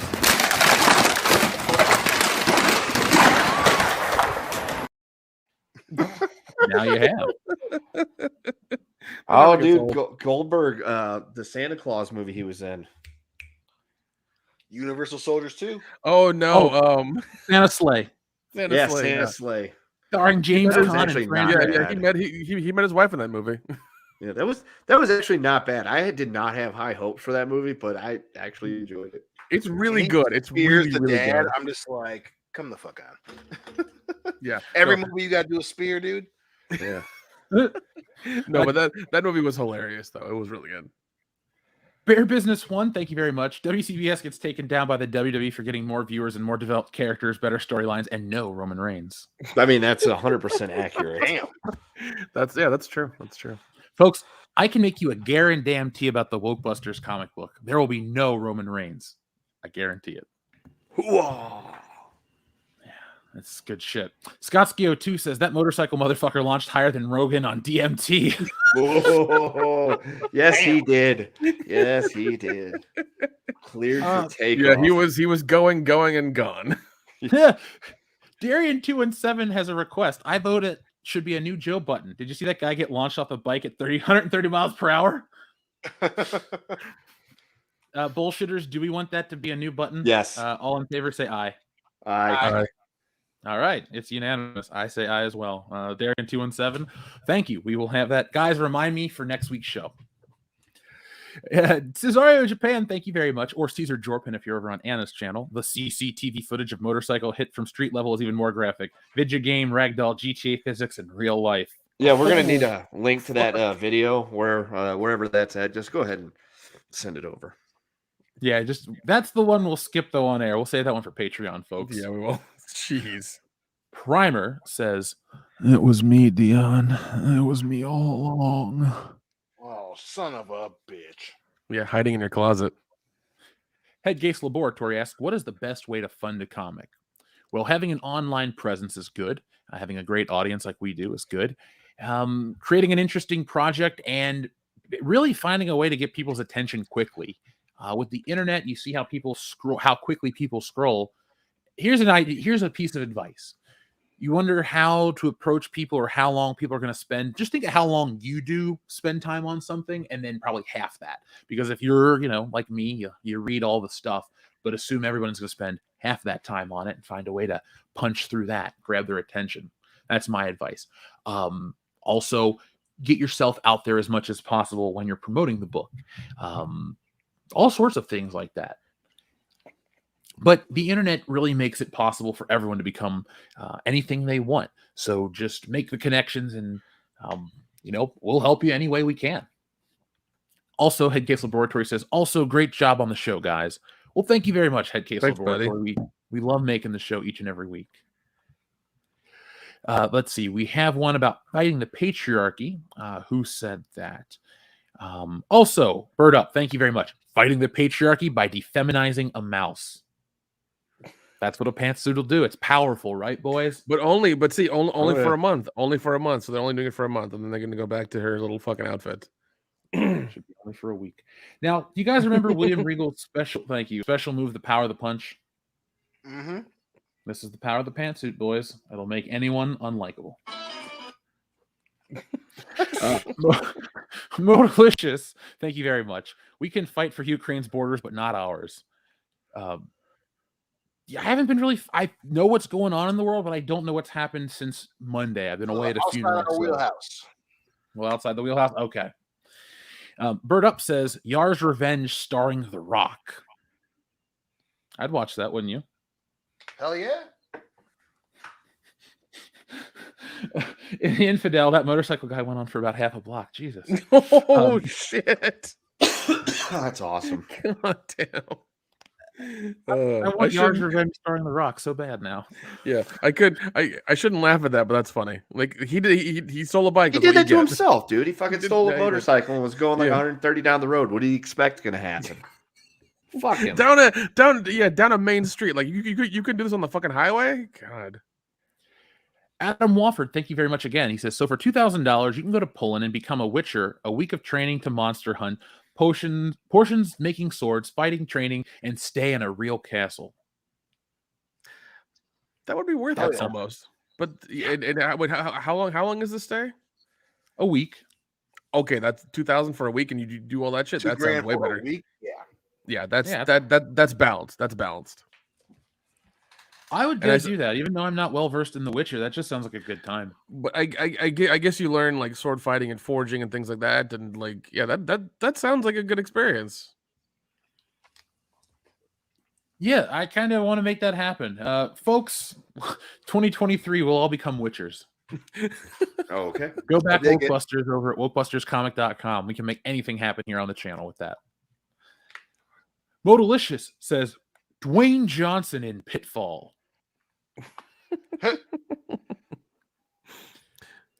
He's probably going to make the Contra movie finally. Or the E.T. game movie. Or the E.T. I would watch that. I would too. Oh, God. Primer, thank you very much. Dwayne Johnson stars in Among Us as the imposter. That's funny. Modelicious. Dwayne Johnson in Prey. I play Prey a little bit. It's cool. I check that out. No. Yeah. Cesario Japan. By the way, Infinite Wonder and Exiled Martyr 96. We did read yours about the sci-fi script of the Borderlands movie, as well as Seth Rogen playing Donkey Kong. Cesario Japan says The Rock as Jax from Mortal Kombat. Would you guys watch that? I would have, but apparently Mortal Kombat's they got 2 coming out already, so fuck yeah. Yeah, let's talk about that real quick. So, Mortal Kombat turned out to be the most streamed movie of HBO Max's direct-to-home major theatrical releases. And now it looks like it's getting a sequel in, I don't know when. So, according to Deadline, New Line is getting back into fighting stance on a sequel to Mortal Kombat. The studios hired Jeremy Slater to write Mortal Kombat 2. Slater is the head writer on the Marvel Disney Plus series Moon Knight, and blah, blah, blah. I don't really want to promote that show. Slater also is writing to direct Thread for Screen Gems with James Wan and Atomic Monster producing. Based on the video game phenomenon created by Ed Boon and John Tobias, Mortal Kombat was released simultaneously in theaters and on HBO Max in April of 2021. I personally thought Mortal Kombat was dog shit. I watched it out of morbid curiosity, and now it's getting more. So fuck. So they're going by the streaming numbers on HBO Max because a lot of people watched it. They're going to make a new one. Apparently, streaming it across a platform equals money. That's not how that works. Like if people rented it and they paid money for it, that'd be different, wouldn't it? You would think. How are they? I guess it's justifying it by watch hours, but I can't think that's how that would work. That's odd. That's really odd. I don't know. It doesn't make sense. It really doesn't. I mean, I'm sure somebody pitched it to them, and somebody pitched it to the execs that way, but like, it doesn't make sense to say, "Oh yeah, this is a platform that you already paid for this movie that came out," It got streamed a lot. Nobody wanted to go to theaters and watch it, but it got streamed like like millions of times on the service. Like, it doesn't make sense. If they don't give us the tournament in this movie, I'm not gonna watch this one unless it's on HBO Max right away. But yeah, it's tournament time, baby. No more bullshit with origins or how you collect. I hated that movie. Rating one. No. The tournament's gonna be the third movie. It's gonna fucking happen. There's gonna be a trilogy. It's gonna happen. Well, yay, Mortal Kombat. We hardly knew ye. Ninja Lawyer Steve. Dion, we're gonna get to know each other so well. Huh? TLJ Screwjob says, Doc, what is it? What do you think? The coof? Also, the power to solve child-specific magic tricks as a useless superpower. Swinging Cod, what is up? He said, this is sad news from our friend Swinging Cod. Says, my dad killed himself last Thursday. Make me laugh, clowns. Oh my Well, God. Swinging Cod, we're sorry for your loss, but Yeah, man. I'm pretty sure we made you laugh so far tonight, and we'll continue to make you laugh. Don't worry. We're going to bring back our drunk commentary soon. Matrix Resurrection is going to be the film. We'll drink till we puke for your pleasure. Yeah, good old Matrix Resurrection. Yeah, Red Rocket, boys, Red Rocket. I'm still not over Backdoor Coops 9. That's making my show tonight. Good one. That's good. We'll play that a little bit later. Yeah. Wow. Got some chocolate salty balls right there, Dion. Chef loves that shit. Oh gosh. Bomb Shoes, there needs to be a COVID porno named Turn your head and cough on me. No. Ew. I think that's fucking brilliant. That's actually brilliant, dude. I'm taking a picture of that one. So at some point we're gonna make the porn parody Turn Your Head and Cough on Me. That's gonna be fun. Yeah. What, we become like internet trillionaires because our porn parodies are actually well loved. Yeah. I mean, they have all the hot women and all the great action, but like they're funny too. People are like, shit, these are funny and great. Like, it would be the weirdest thing at conventions because like people come up to us and are like, man, we really love your movies, and we're like, cool. But then they like go into graphic detail. We're like, we don't need to hear that part. But then they want to talk about the script, and we're like, yeah, awesome. Tell us more. Go back to the high school graduate or reunions. So what have you been doing for the last 25 years? Making porn. Yeah, it's a great lucrative career. A helicopter, a boat. It's like I live Miami Vice 24/7. That'd be awesome. Folks in the chat, I'd like to say thanks to the people who are throwing out their love to Swinging Cod. Just goes to show you what the WCBS community is really about. So thank you, everybody. 6 Turning 4 Burning says, use a superpower. Give a person a 30-second fart. And we're going to read 2 more, and then we're going to jump into our next topic, because I do want to talk about how they're censoring MAUS, the comic book about the Holocaust, in a Tennessee school, which is bullshit. Xavier to God, thank you very much. Back to the Future 4. Doc. Marty, we got to go back and stop woke entertainment from happening. I don't know about Back to the Future 4, but an episode of Rick and Morty would be fucking awesome. Or maybe there's time travel in the Wokebusters sequel. Who knows? That would be... What a weird thing. It's like, hey, you guys want to do a time travel project? Yes, it's that. There you go. That'd be awesome.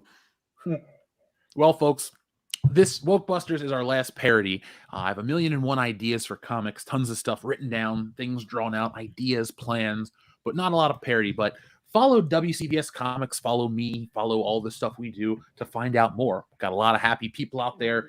Check social media for that. And get involved. WokebustersComics.com. Enrique Vasquez, thank you very much. The Rock and Chronicle of Riddick escape from Butcher Bay. How would you guys feel about The Rock playing Vin Diesel's character in a video game adaptation? That would be hilarious. Yeah. Wait, that means that I think Vin Diesel owns the Riddick property. I think he might. If you just upright and bought it and like redid the movies with him in it, that'd be fucking hilarious. Oh my god, it'd be so goddamn hilarious. I would love it. It would be the biggest fuck you to Vin Diesel ever, and he couldn't say anything. He'd just be like, God damn it. So before we jump into something else, I wanted to read this because it caught my attention. Keanu Reeves faces backlash in China over support of Tibet as Matrix Resurrections bombs with Chinese moviegoers. So That's yeah, can't be both. Yeah. So Keanu Reeves is reportedly facing social media backlash in China after it was announced he will participate in a benefit concert for Tibet House US, the New York Cultural Center dedicated to Tibetan heritage. The concert also is set to include Iggy Pop, Patti Smith, and Laurie Anderson. The star's participation isn't going over well with his fans in China, according to a report in Singapore's The Straits Times. I used to be a fan of Reeves, not only because he's a great actor, but also because he has Chinese heritage, said one Weibo user. But apparently, he holds different views on Tibetan issues, and it's no-brainer for me to stop liking him because of that. Oof. The backlash comes from the most recent Matrix movie, The Matrix Resurrections, has become the latest Hollywood blockbuster to flop in China, grossing a paltry $7.5 million on its opening weekend. Jeez. Guys, I think that's another story, how we have basically sent the box office in Hollywood back 20 years, not because of COVID, but because we've really chased the Chinese box office, and they don't like our shit. They like Marvel and a few other things. They don't even like Star Wars. Those movies don't succeed in other parts of the world. And yeah, and I have something about that when we hit the wrestling stuff and get into a whole slew of topics about China and what's going on with that whole thing. It's ridiculous though that we see they put their eggs in that basket, and that basket is becoming smaller and not allowing them to put any eggs in it. So Hollywood's freaking out and don't know what to do. Yeah. This is another short story, real quick, guys. Jussie Smollett's sentencing set for March following the hate hoax guilty verdict. Ooh, he'll get time served in community service. What do you guys think? Besides Kendo, He'll get, he'll probably get 9 months and supervised bullshit. Yeah. I think we'll get what's called an 1128 or whatever, where he's in there a year but not really. Probably out in 6 months. I say he gets a slap on the wrist and that's it. Nothing else. We'll have to set some sort of precedent or something with him by not charged. He's been charged, but these are reduced sentences or this or that. It's funny when people thought it was real, they were ready to throw the book at these other people. Now they realize it's fake. They're like, we have to do something to you, but not anything that serious. It's kind of dumb, yeah. Now, guys, I wanted to talk about something serious for a moment because we're a channel that talks about the culture war. We're a part of the culture war, a big part of the culture war online. We've been there for Star Wars, Marvel, all sorts of these topics. It's nice to be involved in the conversation.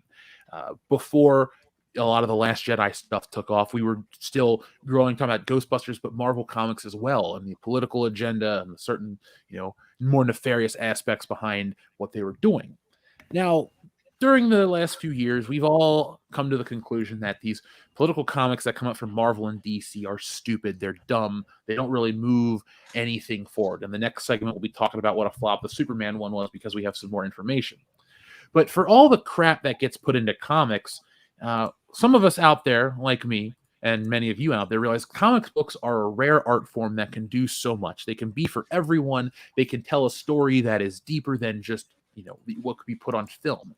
And so some of these pieces of work transcend the medium. And MAUS is one of those books, one of those stories. It's the comic that is about the Holocaust. It's the comic that a lot of people read in school. I didn't even know really what it was until I found it. Somebody else was reading it. I'm like, what is this book? And then saw that it was like a comic and picked it up and then read it. And it stuck with me all these years. And I read it, we're talking maybe single-digit age. It's a powerful book. It's impactful and important to a lot of people. And now it's being banned in a part of Tennessee for some of the dumbest, most facile reasons, and I cannot abide by this shit. So I wanted to talk about this with you guys because this kind of aggression should not stand. It's bullshit. Now, has anyone here on the panel read MAUS? No. I've read a few bits and pieces, but never anything in detail, depth. Well, you know what? that's fine for today because, like I said, it doesn't really matter how much you've read or not read. I think I'll speak for all of us. We all agree that banning a book or banning a comic or anything like this is ridiculous, especially for the reason I'm about to tell you guys. You ready? Yeah. Okay, so the McMinn County School Board in Tennessee has voted to ban cartoonist Art Spiegelman's Pulitzer Prize graphic novel Mouse from its curriculum. As reported by the Tennessee Holler and The Guardian, the McMinn County School Board voted 10-0 to ban Mouse from its schools, citing the book's inclusions of words like God, damn, and naked pictures of women. Apparently, the school board discussed the possibility of simply redacting the words and images it found inappropriate, but ultimately opted to ban the book outright. When reached for comment by the Tennessee Holler, the board claimed that the book being about the Holocaust had nothing to do with why it was banned. Here's what their quote says. "Why does the educational system promote this kind of stuff? It is not wise or healthy. I am not denying it was horrible, brutal, and cruel," one board member said. "It's like when you're watching TV and a cuss word or nude scene comes on, it would be the same movie without it. Well, this would be the same book without it. If I had a child in the 8th grade, this ain't happening. If I had to move him out and homeschool him and put him somewhere else, this is not happening." So you have a bunch of parents who are angry about it as well? Jesus. This happens in Tennessee from time to time where they'll make really dumb laws like this for some reason. It'll be some outskirt county that nobody's heard of until the New York Times gets a hold of it and makes 18 stories about it. And it's always some dumb law like this. They've done this shit before. And to be honest, they're not banning it for the reasons they've said. They're banning it for the other reasons. Where they don't believe that this thing actually happened, that kind of thing. If you can read between the lines. Oh, you can, and this news story is huge right now. A lot of people. It is, and nobody's going to talk about it because the way that they feel about the particular group of people that are represented in this book, they don't like them either, and they're banning it for the reasons that they're banning it for these handful of reasons just to make it sound like they care about the kids, but they really fucking don't. They're banning it because they hate this group of people and. They don't want them perpetuating. They don't want them influencing their kids in the wrong way. That's what's happening. I agree 100% with you. The thing is though, it's so overt. That point is very overt, and every time something like this happens and moves forward, we slide backwards culturally. And I don't just mean it affects us all. The fact that this kind of bullshit, ignorance, and I don't know. Stupidity just continues to be propagated. Like tomorrow, we have a long video coming out, so we can talk about that more in depth, get into that, talk about the importance of Mouse. But what are we going to start banning next? If this story gets banned, we'll probably have a contract with God get banned next, and people don't even know what that story is. But even if you want to talk about other non-Jewish comic book topics, I wonder what's going to get banned all of a sudden because things are offensive or things are being used for other reasons. Yeah, and that's what it is. They think because of the political things that have happened in this country in the past few years that they're encroaching on their children and that they need to protect them. Therefore, they need to get this comic out of their school. That's really what it's about, in all honesty, because that's what these people think in the very smaller parts of Tennessee, in the smaller areas that people don't really leave or leave their house or have never left the county they live in, that kind of shit. So. They're wanting to keep this kind of stuff out of there so the kids don't know about it. That's really what it boils down to. Yeah, they'll make the overt things like, oh, it's nudity, oh, it's this, it's this word. That's not it. That's just them covering their own ass. That's all it is. Yeah, and it's sad that in 2022 that's a real story we're talking about. Well, I mean, once again, I lived in the South my whole life, and I'm fine here. I'm whatever. I've had my run-ins with certain types of people, but it's been. It's been less and less every year, so I'm happy about that. But every now and again, you get some old fucks who just can't let go, and they're in control of small things like a school, and they do shit like this. Yeah, Cosmic Vader. They were offended by the nudity in the concentration camps. That's the kind of stuff. That's gonna be what they say publicly, but privately, it's it's the other shit. But this comic ain't it. Not the one to go for, says Kaijin Bowser. Yeah, it's Mouse. Come on, man. It's like if you're gonna ban Bone or any I don't get it. Or it's like it's like if they were to ban Scary Stories to Tell in the Dark, like that thing. It's like that shit all over again. Where it's like, oh, kids shouldn't be talking about death and the ghosts and things like that. It's like, no, they should. They should know about these things. And that those books were written in a certain way. You know, same thing with this graphic novel. It's a graphic novel. It's got pictures and colorful shit in it. Like, I don't know. Once again, the statements that they're giving, they're saying, oh, it's about the word God in it and damn and profanity and nudity. That's entirely bullshit. Entirely bullshit. I guarantee that. I'm going to read this super chat from Jack the Outcast. He says, hey, everyone. I remember reading MAUS back in middle school almost 20 years ago. Damn, I'm old. I'm surprised they didn't get banned for the swastika. I read this book in grade school, a Catholic grade school. It wasn't really a big deal. Yeah, and notice how that wasn't one of the things that they mentioned they're banning it for. Right there. Yeah. Yeah. Just saying. I agree with you, man. Yeah, no, and that's like once again, you have a bunch of people who want to keep certain things alive, and this is how they do it, by doing dumb shit like this. It is dumb, dude. I'm just waiting to see what's next. We find out they're trying to make a sequel to 1984. Now they're going to ban this book. They'll probably ban some Ray Bradbury stuff, and before you know it, anime or manga will get banned. Who knows? There's no line. Well, I mean, okay, it won't go that far because once again, this is a shitty little fucking school in the middle of nowhere, Tennessee. Like this is you're gonna hear about it for another day or two, or for the rest of this week, and never hear about it again. That's it. You may hear about something like this happening another year or two, and then it'll be a big thing for a little bit, and it'll die down. This happens every once in a while. It's never a giant thing. It's always in some little bumfuck fucking town in Tennessee. That's how it was. Now, we talk about Star Wars here on this channel every once in a while. We have been known to cover the topic here and there. Dion, have you caught up with the Book of Boba Fett? Episode 5 is one people seem to be talking about quite fervently. I have not yet. I was going to watch it when I got out of work, but we ended up going to dinner, so I have not got a chance to watch it yet. I hear it's very Mandalorian heavy and not very Boba Fett heavy. Yeah, apparently Boba Fett's not even in it. What the fuck? Damn it. Huh. Well, I don't really know. Oh, geez. They really don't know how to make a proper fucking show, do they? Nope. Oh, jeez. Now, Boba Fett has been, historically a cooler Star Wars character.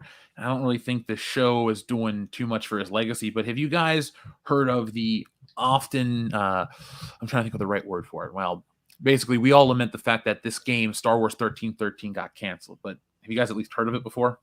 Oh, yeah. A little bit, yeah. And the game never came out? Hell yeah.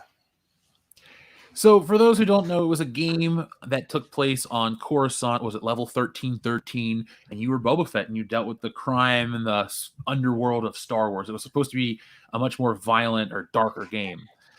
There's some footage of it. You guys want to check it out? Oh, dude, definitely. Is it not the level that got leaked all those years ago? No, this is something from 2 days ago. Sorry, yesterday, from Shinobi602 over on Twitter. It says previously unseen alleged prototype footage of the canceled Star Wars 1313 project surfaces on YouTube.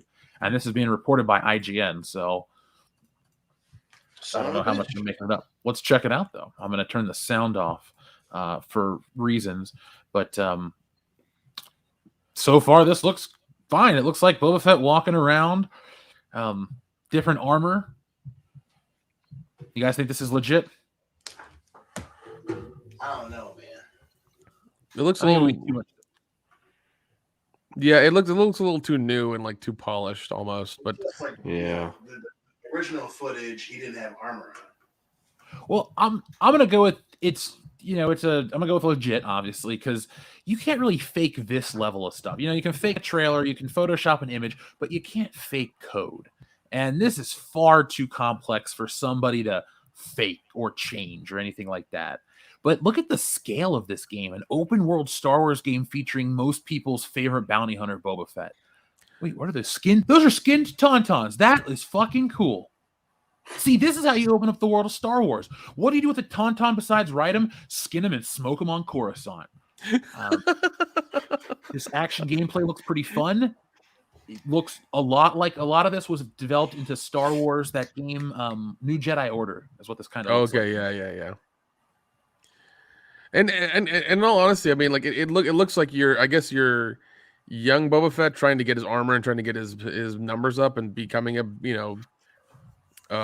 bounty hunter, and that's why he doesn't have his original armor on. He's trying to like pay for it in a way. So I don't know, man. The original trailer was him with his mentor or whatever on the ship, and they blow a hole in the hull, and it was the level where you're supposed to be in a firefight as the ship's falling apart. I don't know. He didn't have any armor. It very well could be that he gets it somehow later in the game, which I get, but I don't know, man. That's tough. Toxic Masculinity asks, looks dumb. Why parkour when you have a jetpack? Well, look at Boba Fett in the Book of Boba Fett. He fought off all those guys with the shields in the first episode when he had his jetpack on. I don't know. Why didn't he just press his button and fly away? It's rhetorical at this point. But yeah, this was just a look at what could have been. I really do feel like Boba Fett's stock is dropping within the Star Wars fan community to the point where a year or two ago we would have looked at this and went, man, I wish I could play it. God, blah, blah, blah. And now I'm just like, I would have liked it back then, but even if they were to go back and finish this game, I'm just not interested anymore. Yeah, it just seems like it's entirely like every year it seems like more and more people are just like, yeah, Star Wars is dead. It's fine. I don't care anymore. Now, two more topics, and then we're going to finally get into our Royal Rumble predictions. Have you guys heard about Ron Perlman's comments about Hellboy 3? No. So this was in the news just today. Ron Perlman says he's too old, but will still make Hellboy 3 for the fans. Ron Perlman... In an interview with Variety, Perlman was asked whether he'd be game to make a Hellboy 3, to which the actor responded, "Am I eager to do Hellboy 3? No. I'm 71 fucking years old," Perlman said, "but we owe this to the fans, and we should give it to them because it would be an epic conclusion." Jeez. 71? God damn, I know he was that old. Neither did I. Ron Perlman's eternal to me, but So because the fans wanted and they tried redoing, that was the dumbest fucking decision ever. It's like, oh, we're not gonna do Hellboy 3, but we're gonna reboot it. It's like they were convinced it was gonna work, dude, and then they forgot they had Mila Jovovich on the program. Well, not like how, like the thing I don't understand is you have this established world in the first two movies. How do you think that you're this great at like doing your fucking job that I'm just gonna reboot this thing that people like and it'll be awesome? Like, how do you have that kind of fucking like delusions of grandeur that you think you're that good at your job? Like, how and you wasted millions of dollars by doing it and nobody went to go watch the movie. I loved the first Hellboy. I didn't like the second one, but I would be game for the third one to support. I do like this mentality. This do it for the fans mentality. Yeah, it's a business tactic. They want to make money. Of course, they're going to have to do it for the fans. But when done right for the fans, you get Ghostbusters Afterlife and Spider-Man No Way Home, which are two movies I liked. Yep. Those were my two favorite movies from last year. And I love how those two movies prove that people still want to go to the theaters because they gave us something that we wanted to actually watch, and we went to go watch it.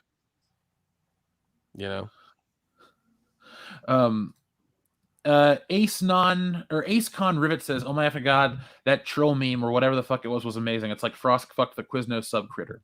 Well, I'm glad you enjoy that. That's a piece of art drawn by me for the comic Wokebusters. And so for those who don't know, folks, I do draw and write the comic. So you're getting everything from WCBS. But yeah, I think this is the character that you're talking about. We'll show this real quick. I'm glad you enjoy the character. Here's the creative process. And folks, when we get to 200 backers, that'll be the next magnet unlocked. We have an animated Wokebuster Jeff magnet unlocked right now. I have to cut that out. Like I said, folks, I was away at a funeral this week, so it's been kind of a slow week. But we also have this magnet as well as the Stay Woke Shirley Puff Man at 300. So thank you, superfan Adam Shawhead. But yes, the creature was again created by me. Here's the drawing of it, and it was colored by the wonderful February Ferdinand, the guy who I like to work with on a lot of books. So Here you go. Dion, what are you going to do to the creature in Wokebusters? Use my proton pack, bro. That's just if I got to cross streams, I got to cross streams. Do we have a woke trap that we can use on it? Well, we have the EPC meter, which is the extreme political correctness meter or wokeness meter for those out there who don't like the that preferred nomenclature. But we do have a styled trap. We actually have a really great woke containment unit where we keep these triggered beasts forms. Remember, we live in a repurposed brewery, so the tanks are very cool. Brewery. Yeah. Remember that scene in Beer Fest when that's fucking on point for us. It is, man. Look, oh god, that's fun. We create what you know. I get compliments about knowing how to write Kendo's voice 1-to-1 from people that know him personally, and fans love it. They're like, "Did you write all the voices?" Yes. I like to do that because it helps us focus on creating a really cool, unique experience that one, you're already on board with because you find us likable, and two, you understand the perspective so well. It's a new way to tell a story, but at the same time, it's accessible to everyone because you don't need to know anything about the show to read any of the books. It doesn't. We're not from world-class bullshitters. In the world these books take place, there is no world-class bullshitters. We're just four guys. We don't have a podcast in Stealing Solo, do we, boys? We just have a kidnapped actor in the basement. Yeah, that's true. That's true. Nick makes movies. Yeah. That's true. The pornos we talk about in Stealing Solo, man. What were the titles? Oh, I'm gonna look because I think that's my favorite scene is in the basement when Kendo freaks out about I can't find the page right now. I digress though. But yeah, back to you like that, folks? Go to back Wokebusters right now. Wokebusters comic right now. WokebustersComic.com. But Hellboy 3, I would go see this one, especially after David Harbour shit the bed so epically in that last one. Oh god, dude, it was like I remember watching it. I was like, this is really fucking bad. It just wasn't because like the thing I do love about Guillermo del Toro is that he knows how to build a world very well, and he does it in all of his movies, and he does a wonderful job of it. That one that they made felt so fucking half-assed. It was. So not fun at all, and it was just boring to watch for 2 hours. It came out the weekend of Star Wars Celebration, and I remember us reading the numbers on a live stream and laughing at it very viciously after David Harbour was like, well, it failed because, or then David Harbour said it failed viciously because of us. So thanks, David Harbour. I don't know, man. Don't sniff your own farts, buddy. If you're just doing a job, just think of it as a job and move on. Yeah. Not everything you do is the greatest thing ever. Like, calm down. No. One last thing I wanted to share with the audience. I think next week we'll find a way if someone can do something of note. You know, we always give out like a positive shout out and this or that. I have something physical I want to give out, guys. Some awesome little Wokebuster stickers that I want to mail. Oh, nice. So we got a stack of these here, folks. These can be yours. This is the first official printed piece of material. So in the pantheon of the collectibles, you can document it here. First comes the sticker. Then the other stuff gets printed in order. Maybe we'll even keep a record for those who do collect. You can go, I got this and that. It'd be like the most indexed way that you can prove that you have something of such limited number. So there you go. Find a way. Yeah, but we could always do enamel pins whenever we find a way of doing those. I have a way of doing those. Believe me, I have the avenues to do all sorts of stuff. Now, folks, you can get Wokebusters slime. That's a tier. But right now, I highly recommend when you do back it, get yourself the action pack because you get the book with the action cover, which features all of us. It features the t-shirt, the poster, which all have the action cover, as well as Wokebusters trading cards. Those do not feature the action cover because they're of us. They're different. There are 10 different cards in that set. So there you go. Superfan Adam Shawhan, that is true because you are the super fan. But thank you for everything, by the way. And you better be at Horror Hound because I got a big surprise. I'm going to be. I'll tell you about it. Ooh. Guys need to know about it off air. Oh, and also since Horror Hound's coming up, Dion, get your car fixed. Yeah. I'm reminding you now so it doesn't happen like day of and you're like, oh my god, I can't make it down. I don't know what's going on. Good looking out, buddy. Modalicious. Thank you very much. Says, I just read this on Facebook. If your New Year's resolution is to consume more protein, semen is not the best way to do it. Oh my god. And then moving on to our next segment after this amazing super chat name, Homer Simpson's mouth pussy says G4 eyesore must have one stanky downstairs mix-up. Nick, What's up? do you know the answer to that? I do not. That's because we don't have a job at G4 yet. I don't know, man. They might be knocking on our doors here soon. Be like, guys, we need you to be on there and be funny and be good and not be woke. It's like, all right, well, here are our terms. Do you guys know who else has a downstairs mix-up? You know what that is? I saw Greg's vagina. I got a mangina. I'm all Greg.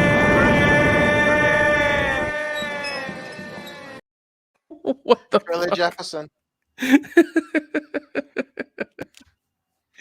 Oh my gosh. Now, this Saturday, yeah, I can't believe I'm actually having to say it like that. This Saturday is the Royal Rumble. WWE's tends to be their most exciting time of the year because it's the one match that they put on where you don't really know what's going to happen. It's the only day of the year where wrestling is still up in the air in terms of excitement. Other than that, everything else is predictable bullshit. Now, speaking of predictions, Mr. Cleo will be coming on tonight in a little bit to predict his win for the Royal Rumble. But Mr. Cleo needs to charge up his batteries and get ready because the cards don't lie. He just needs to get them shuffled. So while Mr. Cleo is shuffling his cards, boys, I haven't been watching wrestling regularly in years. I still watch, the big pay-per-views. I don't even really keep up with the WWE main storylines anymore, but I try. I try. That being said, I have WrestleMania tickets. Dion, you'll be there with me again. What number of WrestleMania will this be for you? This will be the 8th WrestleMania. Nice. I'm a little mad I didn't get to keep the streak alive because you and I had a really great streak. This would have been 10 years for you, or your 10th WrestleMania, right? If we would have had the last two. Yep. Shit. This would have been 15 for me, or that would have been 15. I'd be on. This would be my WrestleMania 17, and we'd be returning to Texas. That'd be kind of cool, but not the case. So I actually found out that ESPN has to do an article for the lapsed fan about this year's Royal Rumble, which I'm not going to go read you guys, but that just should be, important to those who realize how bad wrestling is right now. So I'm going to pull up a list of some of these matches. We're going to give our predictions. We'll talk other wrestling stuff. We actually have some news about Disney and the WWE as well. So Kendo, on a scale of 1 to 10, how excited are you for the Royal Rumble?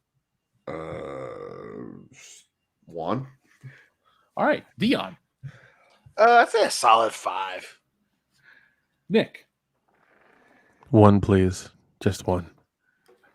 Now, for the Royal Rumble match itself, I'm at about a 7 right now. For the pay-per-view itself, I'm at about a 5 because we're not here to be negative. We're just here to be realistic about this. So there are 6 matches booked on the card as of now. We'll start from the bottom. Roman Reigns versus Seth freaking Rollins for the United States Championship. Jimmy and Jey Uso are banned from ringside. Who got the win? Or Universal, my bad. Yeah. Rogaine Ramirez is going to win that match. Yeah, I'm going with Roman is, I've actually, I stopped watching since SummerSlam, so I don't know what he's been doing since then. But up until SummerSlam, I was actually enjoying this Roman Reigns. So that should be a good match. It really should. I'll go with Roman Reigns is going to win this one as well. There's no way he's going to lose the belt before WrestleMania. This isn't the Attitude Era where anything can happen. This is the era where you decide Roman Reigns is good for your business because X, Y, and Z, and we're watching from the sidelines waiting for him to leave so we can buy WWE shit. So Roman Reigns is going to be the champion for fucking ever. It's been over 2 years. Not since John Cena have we had such a long-reigning champion, correct? Right. Or was it Brock Lesnar? Brock Lesnar. Brock was the long one. Brock had broke it. Yep. This isn't Bruno Sammartino. This isn't 1968. It's not interesting for long champions anymore. They're not putting on great matches because the roster's so limited. Everything gets recycled. I mean, how can you get excited for that? This isn't. Also, too, it has something. There's something that has to be said about the quality of the pro wrestler today, because you could book The Rock versus Triple H 50 times a year on Raw and SmackDown and house shows, and people are going to go because it was a great feud that always had something new to add to the mix. This, you wrestle one of these guys once or twice, it's overkill because they're bad builds. The matches aren't really memorable, and then you want to move on to something quickly, but they sit and stew in their garbage for even longer. So that's just me. This match is a mixed tag team match. Edge and Beth Phoenix versus The Miz and Maurice. Who do you got, Kendo? I'm gonna go with Edge and Beth Phoenix. Dion? Give me Miz and Maurice. Nick? Ooh, I'll take the Miz and Maurice as well. I will create a tie and say Edge and Beth Phoenix will win. Unless they're trying to set up Miz versus Edge at WrestleMania. I can't really see. Unless there's a bowl with car keys, then we'll see what happens. Oh, I would love to see that happen. Make the video, WWE. I'll sign up for Peacock Supreme. Well, I mean, with the deal that they penned a little earlier, I don't think that's going to happen. But we can always dream. Yeah. Now, the next match is interesting to say the least. Becky Lynch versus Doudrop. Do we know? Wait, hold on. What? So, okay, yeah, all right. So there was a wrestler for NXT UK, and then I think she went to NXT, and her name was Piper Niven. And when she got demoted to the main roster, they changed her name and put her in a big old singlety, tight spandexy thing because she's a bigger girl, and her name is Doudrop now. Yep, that's her. That's the Doudrop. What the fuck? Yeah, what the fuck indeed. But yeah, Becky Lynch is gonna win. Yeah, of course Becky Lynch is gonna win. I don't know. I got my money on Doudrop. That sounds ridiculous. If I cared more. Losing because she just got over being fucking Rosa Marie's fucking cheerleader or some shit. So yeah, she's losing. She's not going from that to winning the fucking women's championship.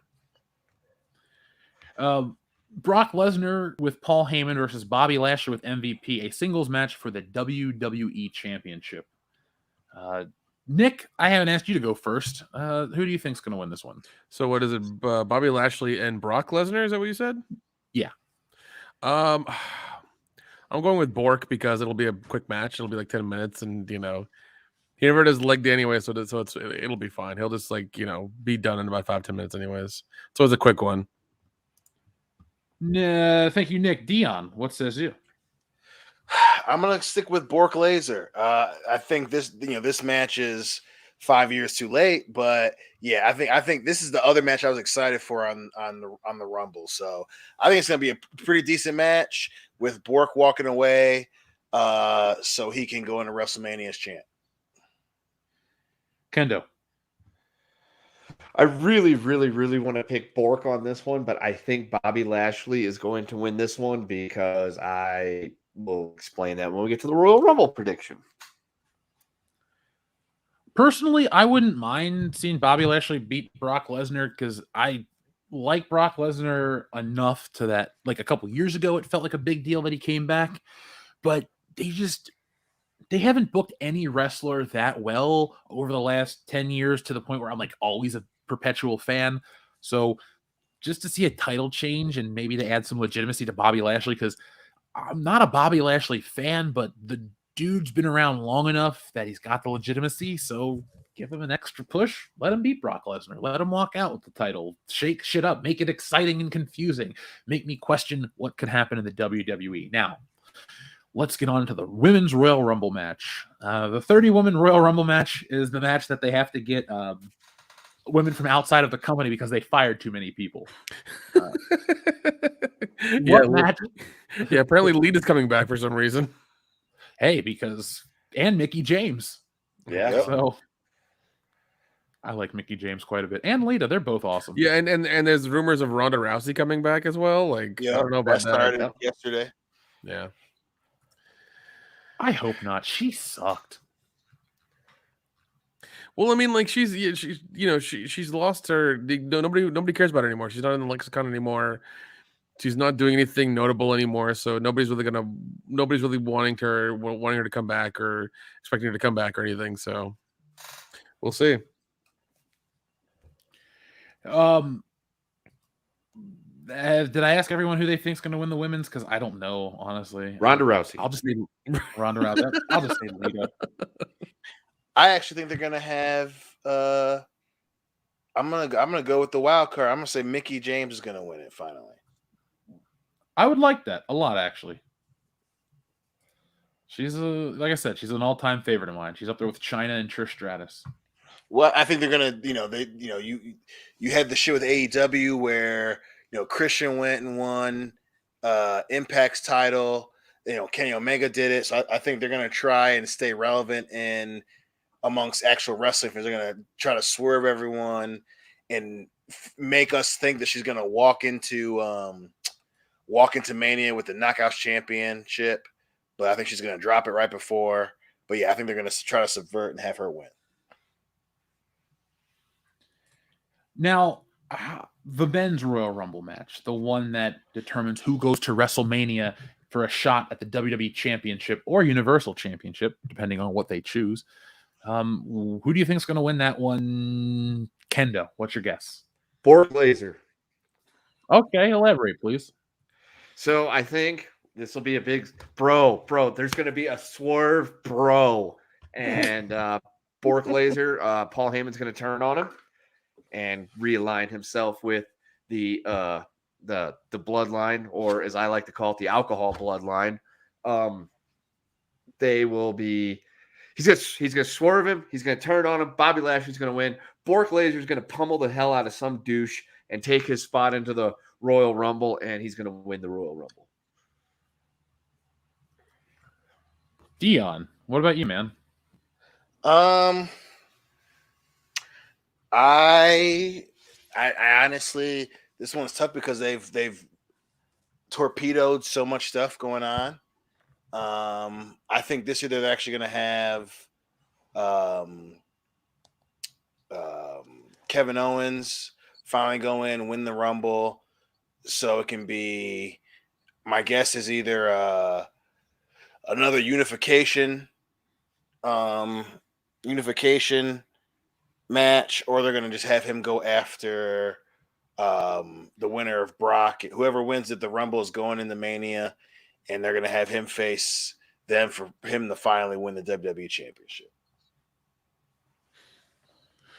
I also think Johnny Knoxville could win the Royal Rumble.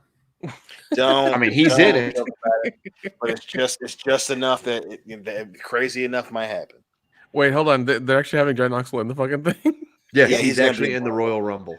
Oh God, I feel for that man. He's more machine than man now. I swear to God, he's got more metal in him than anything else. I didn't realize I was still I think HBK's gonna come back. Oh God, my prediction is AJ Styles. Ooh, nice. Yeah, that's my That's prediction. not a bad pick. That'd be okay. Or either him or Kofi Kingston. I like Kofi. That's not happening. Yeah, Kofi. They already did the Kofi thing with Mania. He's not winning the Rumble. Okay, gotcha. So then, yeah, AJ Styles it is then. Yeah, he's got a Royal Rumble gimmick, which is where he gets thrown out, but he lands in a way that he doesn't get eliminated, and he gets himself back in. That's like his yearly deal. Like, how will Kofi survive on the outside? Oh, gotcha. Yeah. I just read this on What Culture real quick. I would hate if The Undertaker shows up and enters the Royal Rumble as a surprise entrant. That would be stupid. That would be extremely dumb. Would be. They've done dumber things. Yeah, like putting Johnny Knoxville in it, or Drew Carey that one year. Oh, jeez. Yep. I can't really think of a viable. Yeah. Say what? Or Michael Cole was in the Rumble. Fuck, he was in 2011. Yep. I just can't think of a viable winner for this year's Royal Rumble like that I would get excited. Seriously. Yeah. I was thinking that they were going to have Bobby Lashley lose, and then he goes on to win the Rumble to kind of swerve again. But the only other I can think of was maybe having Samoa Joe show up and having him win, but they're not that ballsy. Well, yeah, they've already fired him twice in the last calendar year. They can't bring him in to fire him a third time, can they? So the WWE landscape will change on Saturday night. We'll find out who wins the Rumble, who's going to WrestleMania, who's the champ, who's the women's champ. All the exciting questions you already know the answers for because WWE is fucking predictable. But who am I to judge? I just have been watching for 23 years at this point. And yeah, it hasn't been as good as it's been since, I don't know. Wrestling was great in the 90s and early 2000s. I think wrestling really lost its luster for me in 2007. Since then, it's been harder and harder to enjoy what I've watched. 2006, I thought was a great year. Great WrestleMania, some really solid pay-per-views sprinkled in there. But it ended well. I thought 2006 ended with Armageddon, and that was, well, it did end with Armageddon, and I thought that was a pretty good pay-per-view. But man, the Royal Rumble in 07 was solid. Elimination Chamber was there was no way out back then. But WrestleMania 23 on, the WWE changed, and it's kind of sucked in a way that I can't, put my finger on yet. So, guys, is there anything else? Nick, the WWE and Disney, you wanted to talk about that. What was that situation that we talked about earlier today? Well, I mean, we found out that they're signing a contract and stuff with that WWE signing a contract with Disney to be part of I think Hulu, I think it is, but they're already part of Peacock, which I think that ends this year. At the end of this year, they're going to be done with Peacock. I think they're going to go to Hulu full time and be part of Disney's Disney Plus family or whatever. Not in America. Hold on. So yeah, and the reason that is because Disney Plus is trying to, they're going to other countries because Netflix has a foothold in America, so Disney's going everywhere else along with India. That's why they're going with Hotstar. Yes. So folks, in like I said, like Nick said, in America, the WWE network is on Peacock. It's NBC Universal. But they're now going to be on Hotstar, which is but it's a weird contract with Peacock because SmackDown and Raw are also on Hulu. So it's kind of I don't know what it is. We're not experts on that, but WWE and Disney Plus on other parts of the world. Isn't that weird? Yep. Yeah. Well, that's Disney's plan right now, is to try to take over the world through streaming because they can't make any money in the theaters, is what they're thinking about. Plus, there's been a clampdown on China because I think, according to an article I read on No Film School, the money that was made in 2021 with U.S. films with U.S. films in China was $700 million as of July 31st, down 66% compared to sales over the same stretch in 2019, which was $2.1 billion, falling 61% from 2018, which is $1.8 billion. So the peak of the money that Hollywood has got from China is $2.1 billion in 2019. And also, they're not letting as many U.S. films in anymore as they've done before. So I think the first film they're letting in this year is Death on the Nile. But they're not letting in a lot more, and they're kind of clamping down on Western movies and that whole thing in China a lot. So Hollywood cannot rely on China anymore as their go-to to make money. So they're probably going to be more into streaming and more into, hopefully, more trying to promote more theaters. So it's going to be a very interesting landscape over the next, I want to say, the next couple of years for sure. Now, Xavier God says, well, sorry, I didn't mean to cut you off like that. When I read this morning and I sent you guys the link, you're like, holy shit, because we thought like WWE had bought, or Disney had bought WWE or done some weird, crazy sponsorship. But it's been talked about that Disney might purchase the WWE one day. This could be a step in that direction. I do want to ask you guys, do you think we will see more censored WWE content produced generally? Okay, let me rephrase that. Will we have more sanitized, boring WWE content that will appeal to Disney so it doesn't have to really edit its content? Like the WWE is going to make itself more sanitized. I mean, is that even possible at this point? It's pretty sanitized.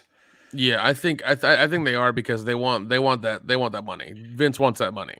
He wants to be with Disney. He wants to be in bed with them. He wants to roll around with them and be between the sheets with them and all kinds of other things as well. He just wants that money because I think he sees like the Peacock wasn't probably the best decision, and it's gotten him a little bit of money closer But if Disney's willing to listen to them and they're willing to bend to their rules, then that's going to be the way to go. By the way, there's a wrestler named Madcap Moss, and his gimmick is he laughs. Following what's his name, Lone Wolf around. Corbin. God. Yeah, he's Happy Corbin now, and that he's the dude that he's supposed to. His gimmick is that he makes Corbin laugh or some dumb shit. It's the dumbest gimmick in the world. He wears lederhosen to wrestle, and it's stupid. Yeah, dude. Now, our friend Xavier God wanted us to talk about our 3 favorite Royal Rumbles / matches. So let me actually pull up the graphic I had a moment ago so we can answer Xavier God's question, because there's nothing like talking about favorite stuff. We talk about it, the shit that we hate so much because, it's what's hot. But now we have to talk about some of the things we do love. So I'll start to give you guys a little heads up. Some of our favorite Royal Rumbles. I'll go with, I love the 2000 Royal Rumble for very biased reasons that The Rock wins. But I do think as a strong, I think that is the best Royal Rumble pay-per-view ever. I enjoy the match itself, but the street fight between Mick Foley and Triple H is amazing. The Hardy Boys versus Dudley Boys in that table match is amazing. The APA versus the New Age Outlaws is a blink and you miss it match. Jericho's triple threat's pretty fun. There's just it's a really great match after really solid match after really great match in the Royal Rumble 2000. So that is why that is one of my favorite Royal Rumble events overall. Kendo, what about you? Oh, my favorite Royal Rumble events of all time. Well, I know in 1994 I was all excited to watch the Royal Rumble on pay-per-view because I wanted to see The Undertaker win the casket match, but instead they murdered The Undertaker and buried him in a casket that, eventually he ascended to the heavens out of, which was bizarre as shit. And then you had Lex Luger and Bret Hart co-winning the Royal Rumble. At the time, I was all like, oh, good, Bret Hart won. But then in hindsight, as an adult, I'm like, the only reason why they co-won that is because the Lex Luger All-American Hero thing was not fucking working. And there was, they couldn't not push Luger, but at the same time, they couldn't, just continue the path that they were going on. So that's why in hindsight, I like that one. In terms of actual match, the 97 Rumble is one of my favorites. The one where Stone Cold wins for the first time. And then another really good one. I actually really like the 2002 Royal Rumble that Triple H wins.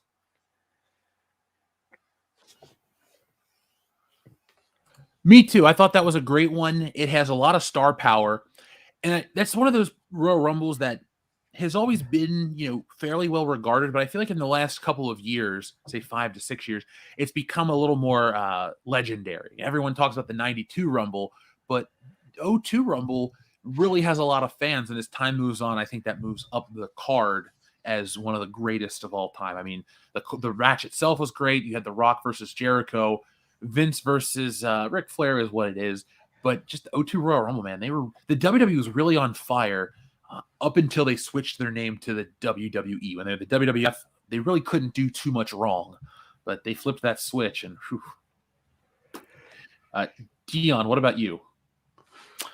I mean, I think the first one on the list has got to be the 92 Rumble. I mean, obviously I wasn't old enough to see that one, but going back and finally watching, and then to see, especially being such a big Ric Flair fan, for him to come in with the WCW World Heavyweight Championship and for him to win, and then obviously the shit that he did with the promo he cut on Hogan afterwards. I mean, it really is top 3, even though I didn't see it live. That one was top 3. Next one for me has got to be 01. Stone Cold wins that Rumble. Kane has, he sets the record in that Rumble. And then just 2001 was just such a fucking crazy ass year. I mean, the Rock is hot as fuck, especially after the shit that went down in 2000. I just, that 2001 Rumble is up there for me. And then, I got to go with the even though I guess I didn't get to necessarily see the ending of it, I got to go with that 2010 Rumble, man. Fucking Edge coming back that first time. You know, and then just that pay-per-view in general was fun as hell. I you know that and it was fun enough. It's, even though that was one of the few ones where it legitimately builds until pick 30. Yeah, I gotta go with that 2010 Rumble. I remember catching that one on a stream because B-Dubs didn't deliver. Yep, and we were there, and it fucking the stream went down, and we all just left, and I had to run home and use one of my noted stream sites to watch the rest of it. I just remember, you know, hearing about it, and then finally going back and watching it. And I was like, damn, dude, that was cool as shit. Darian217, thank you for your generous super chat. He says, you forgot to mention the Bella twin MILFs are also coming back, both for the Royal Rumble. Summer Rae, excuse me, you mean WWE legend Summer Rae, Lita, Kelly, and Michelle McCool need to pay up the nose to fill that 30-woman Rumble. Yeah, I don't think... Yeah, that's not cheap for them to have that many women come back. Yeah. Maybe they should have a better roster or not a women's Rumble. Like, one of those two choices seems a little more... Like, remember, this is the company that will cut fireworks so they just look more profitable on paper. But, you know, whatever. They need. Well, I mean, like they should do a Braun Payne's match before, you know, they get bought by Disney. I'm just saying. So yeah, they don't. Well, do they those got rid anymore. of the individual stage shows too. You know, so it's just you know, not all the pay-per-views look the same. It's just, oh, look how. Yeah, it's they paid out the ass to get those ladies. That's crazy, man. Other Rumbles that I thought were notable, the 99 Rumble is not that great of a match. I like the gimmicky shit. I love the I Quit match. Because I've only been watching since 99, so I can only really talk about those Rumbles. Never seen the 03 Rumble where Lesnar wins. 04 Rumble is a good match. Benoit goes the distance. I like that. You mean vacant? Yeah, Steven Richards, sorry. 05 really only has one memorable match, and that's Edge versus Shawn Michaels. And then it builds to the Shawn Michaels versus Kurt Angle WrestleMania feud. But like Triple H versus Randy Orton, that was a bullshit match. Most of the card wasn't that memorable. 06 had some good stuff. I liked Cena versus Edge. I liked that Rumble match for the most part. I don't really like Mysterio winning it, but then again, what can you do? Undertaker's return was neat. 07 Rumble sucks. 08 Rumble, I don't like John Cena, so I guess I'm a little biased there. I can't really think of other... Like, I like when The Rock won the title at the Royal Rumble, but that doesn't make it a good 2013 show. I mean, Cena wins the Rumble and it's bullshit, so... I hope we get something memorable this year, and I hope we get a nice WrestleMania build. I really enjoyed when Drew McIntyre won in his whole build to WrestleMania. I thought they did a good job building a babyface up, so... Well, now he's chasing people around trying to cut their heads off with swords. Yeah, well, things just aren't the same way they used to be. Rhea Ripley is I'm a fan of Rhea Ripley too, Dr. Meatball. Hell yeah. Yeah, they got to do something about her. They got to make her more brutal again. Yeah, having her do that stupid ass tag team with Nikki, almost a superhero. Come the fuck on. Yeah, Nikki Ash is not my cup of tea. Nope. I respect pro wrestlers in general, but ridiculous gimmicks like that, it kills your credibility, and it doesn't make you fun to watch. There's a difference between a comedy gimmick and somebody that has the comedy equivalent of X-Pac heat. You just don't like that. She was dead on arrival as soon as they broke her away from sanity. Yeah. I didn't mind when she was like positive, and wasn't she with Alexa Bliss for a minute? Yeah. Yep. I didn't like that, but I didn't hate it. I think the superhero gimmick is just dumb. It's like poorly executed. Like the Hurricane worked. I loved the Hurricane and Mighty Molly. I thought they were a cool team. But this is like, I don't know. They lost the ability to do comedy. Well, because they take it seriously. Like the Hurricane and, you know, was it Monsoon Molly or whatever the fuck she was? Mighty Molly? The joke, yeah, Mighty Molly.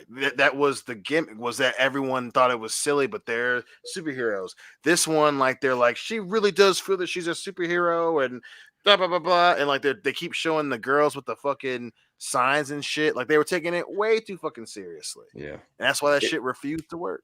It also helps that the Hurricane's actually pretty good and entertaining. Right. True. Well, I like Nikki, but don't take that shit seriously. Like you're trying to sell toys, clearly. Dion, since wait, who didn't I ask to pick a number tonight? Nick, right? Nick. All right, Nick, pick a number. 69. I did not hit her. It's not true. It's bullshit. I did not hit her. I did not. Oh, hi, Mark. Tommy Wiseau should win the Rumble. I miss him. I'd be okay with Tommy Wiseau winning the Royal Rumble. I would too. Well, see, that'd be a smart decision, and they don't make smart decisions, so he's not gonna. That they don't. Nick, is there any comments you'd like to make on the Royal Rumble, or we ready to move on? No, we move on. All right, boys. Well, I think we have moved on to pretty much the end of the show, but there's one last piece of good news. There is a Jackass 4.5 coming, even though Jackass 4 is not already out. Oh my god. Let's go. Yeah, that makes sense. I'm just happy that we're getting a Jackass in 2022. Like that. I was worried about those guys. I was worried about the movie coming out, but they persevered and they made it, and it's happening. So, I mean, they are fucking old, but they're doing what they love. Who's your favorite Jackass member? Everybody? Ryan Dunn. I like Johnny. He's taking a lot of fucking hits, man. And he also did the movie about the park that he owned as an old man or some shit, and just like a bunch of shit went down, and he lost his fucking eye. Oh, yeah, he popped out. Yeah, it popped out. It actually popped out. Yeah, it was crazy. I'll take Steve-O. Yeah, Steve-O's my favorite as well. He always delivered. I think he's on his 4th or 5th set of teeth now. I don't know. Dr. Steve-O himself. Yeah. It is weird thinking that there's going to be a Jackass movie without Ryan Dunn, because the last one was what, 2010? Yeah, 2011. Yeah, 2010. Yeah. Okay. Holy shit, it's been a while. Yeah, fuck. The world is a different place, but I think Jackass will play no matter what time we live in, because we just like watching people do dumb shit for our entertainment. So there we go.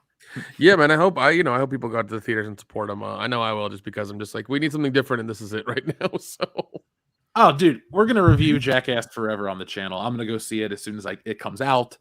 I saw 2 of the other 3 Jackass movies in theaters. I was only in the 8th grade when the first one came out, but I think I missed the second one because there was a lot of bodily stuff that happened, and I was just like, I can't do that.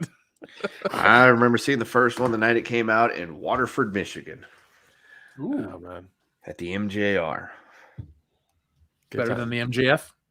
No, I don't know. MJF's pretty damn entertaining, but the MJR was the first time I ever got unlimited popcorn and soda, so I was pretty happy about that. Wee Man, Freddie Delgado, I love the skit. I think it's Jackass 2, where they're down in Miami, and Wee Man jumps off the bridge, and he's connected to Preston Lacey, who then falls off the bridge, and then he falls so fast that he slingshots Wee Man back into the fucking sound. Like, that's one of my favorite parts of that. Yeah, that's very good. Oh, God. Xavier DeGod says, my favorite Jackass will always be the first. That's a great movie. Yeah. Well, I mean, I hope when the 4th one comes out, they come out with a box set. That'd be great. I would pay for Jackass in 4K. I would too. 4K. They're getting so goddamn old. Because I saw the third one in 3D, because that was like the big thing about it. Oh my god, I forgot that. Holy shit! And I saw that at the fucking movie theater in DePere, Missouri. Oh, it was during that weird era of 3D coming back, and nobody really gave a shit about it. Yeah, Jackass 3D. I saw it in 3D. It was all right. Yeah. Dion, we went and saw that opening night. Remember? Yes, we did. You, me, Jake, Hill, Nicole, and Tom, I think, right? Yeah. Oh, yeah. There was a Bad Grandpa stuff. And there was, I forget, does anybody remember the one he did where he owned the amusement park?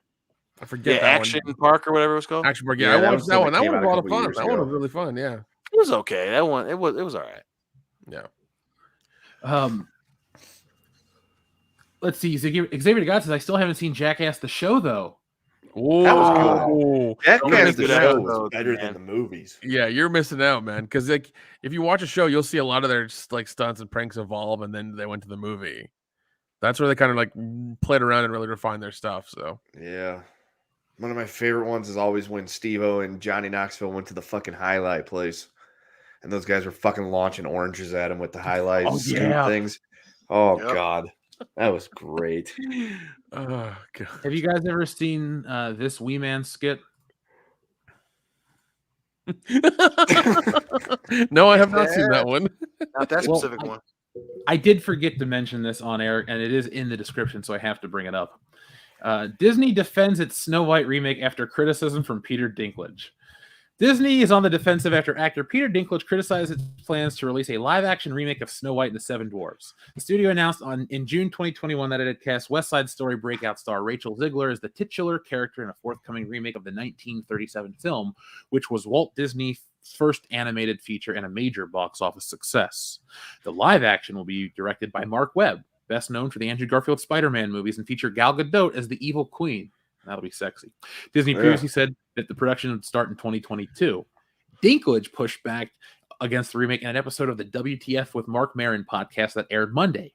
Emmy-winning Game of Thrones star, who has a form of dwarfism called acrondorphplasia, said he was taken aback by the studio's celebration of casting a Latina lead, even as it revisits the story with problematic representations of dwarves.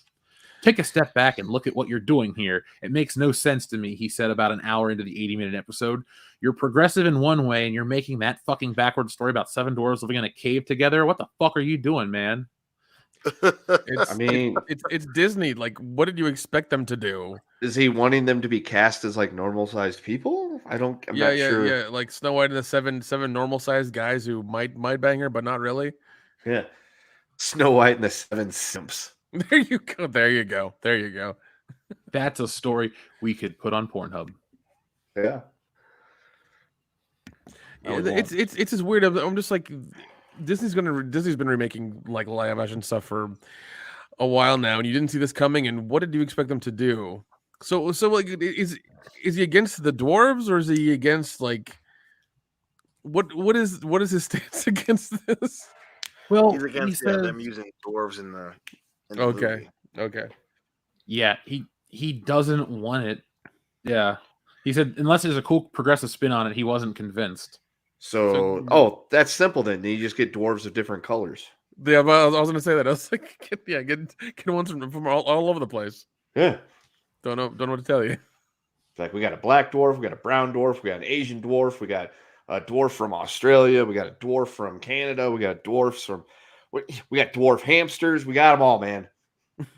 Now, what about so let's say they were going to do this live action remake and they were going to have 12 dwarf actors, 7. That's just, people that aren't going to work now if they take the CGI route. Like, what if they just get Deep Roy and clone him 6 times? Like, oh god, there you go. Thanks, Peter Dinklage. You took away jobs from people. Yeah, that's also another thing is you're taking away jobs by saying that. So what do you do then? Like, yeah, just don't.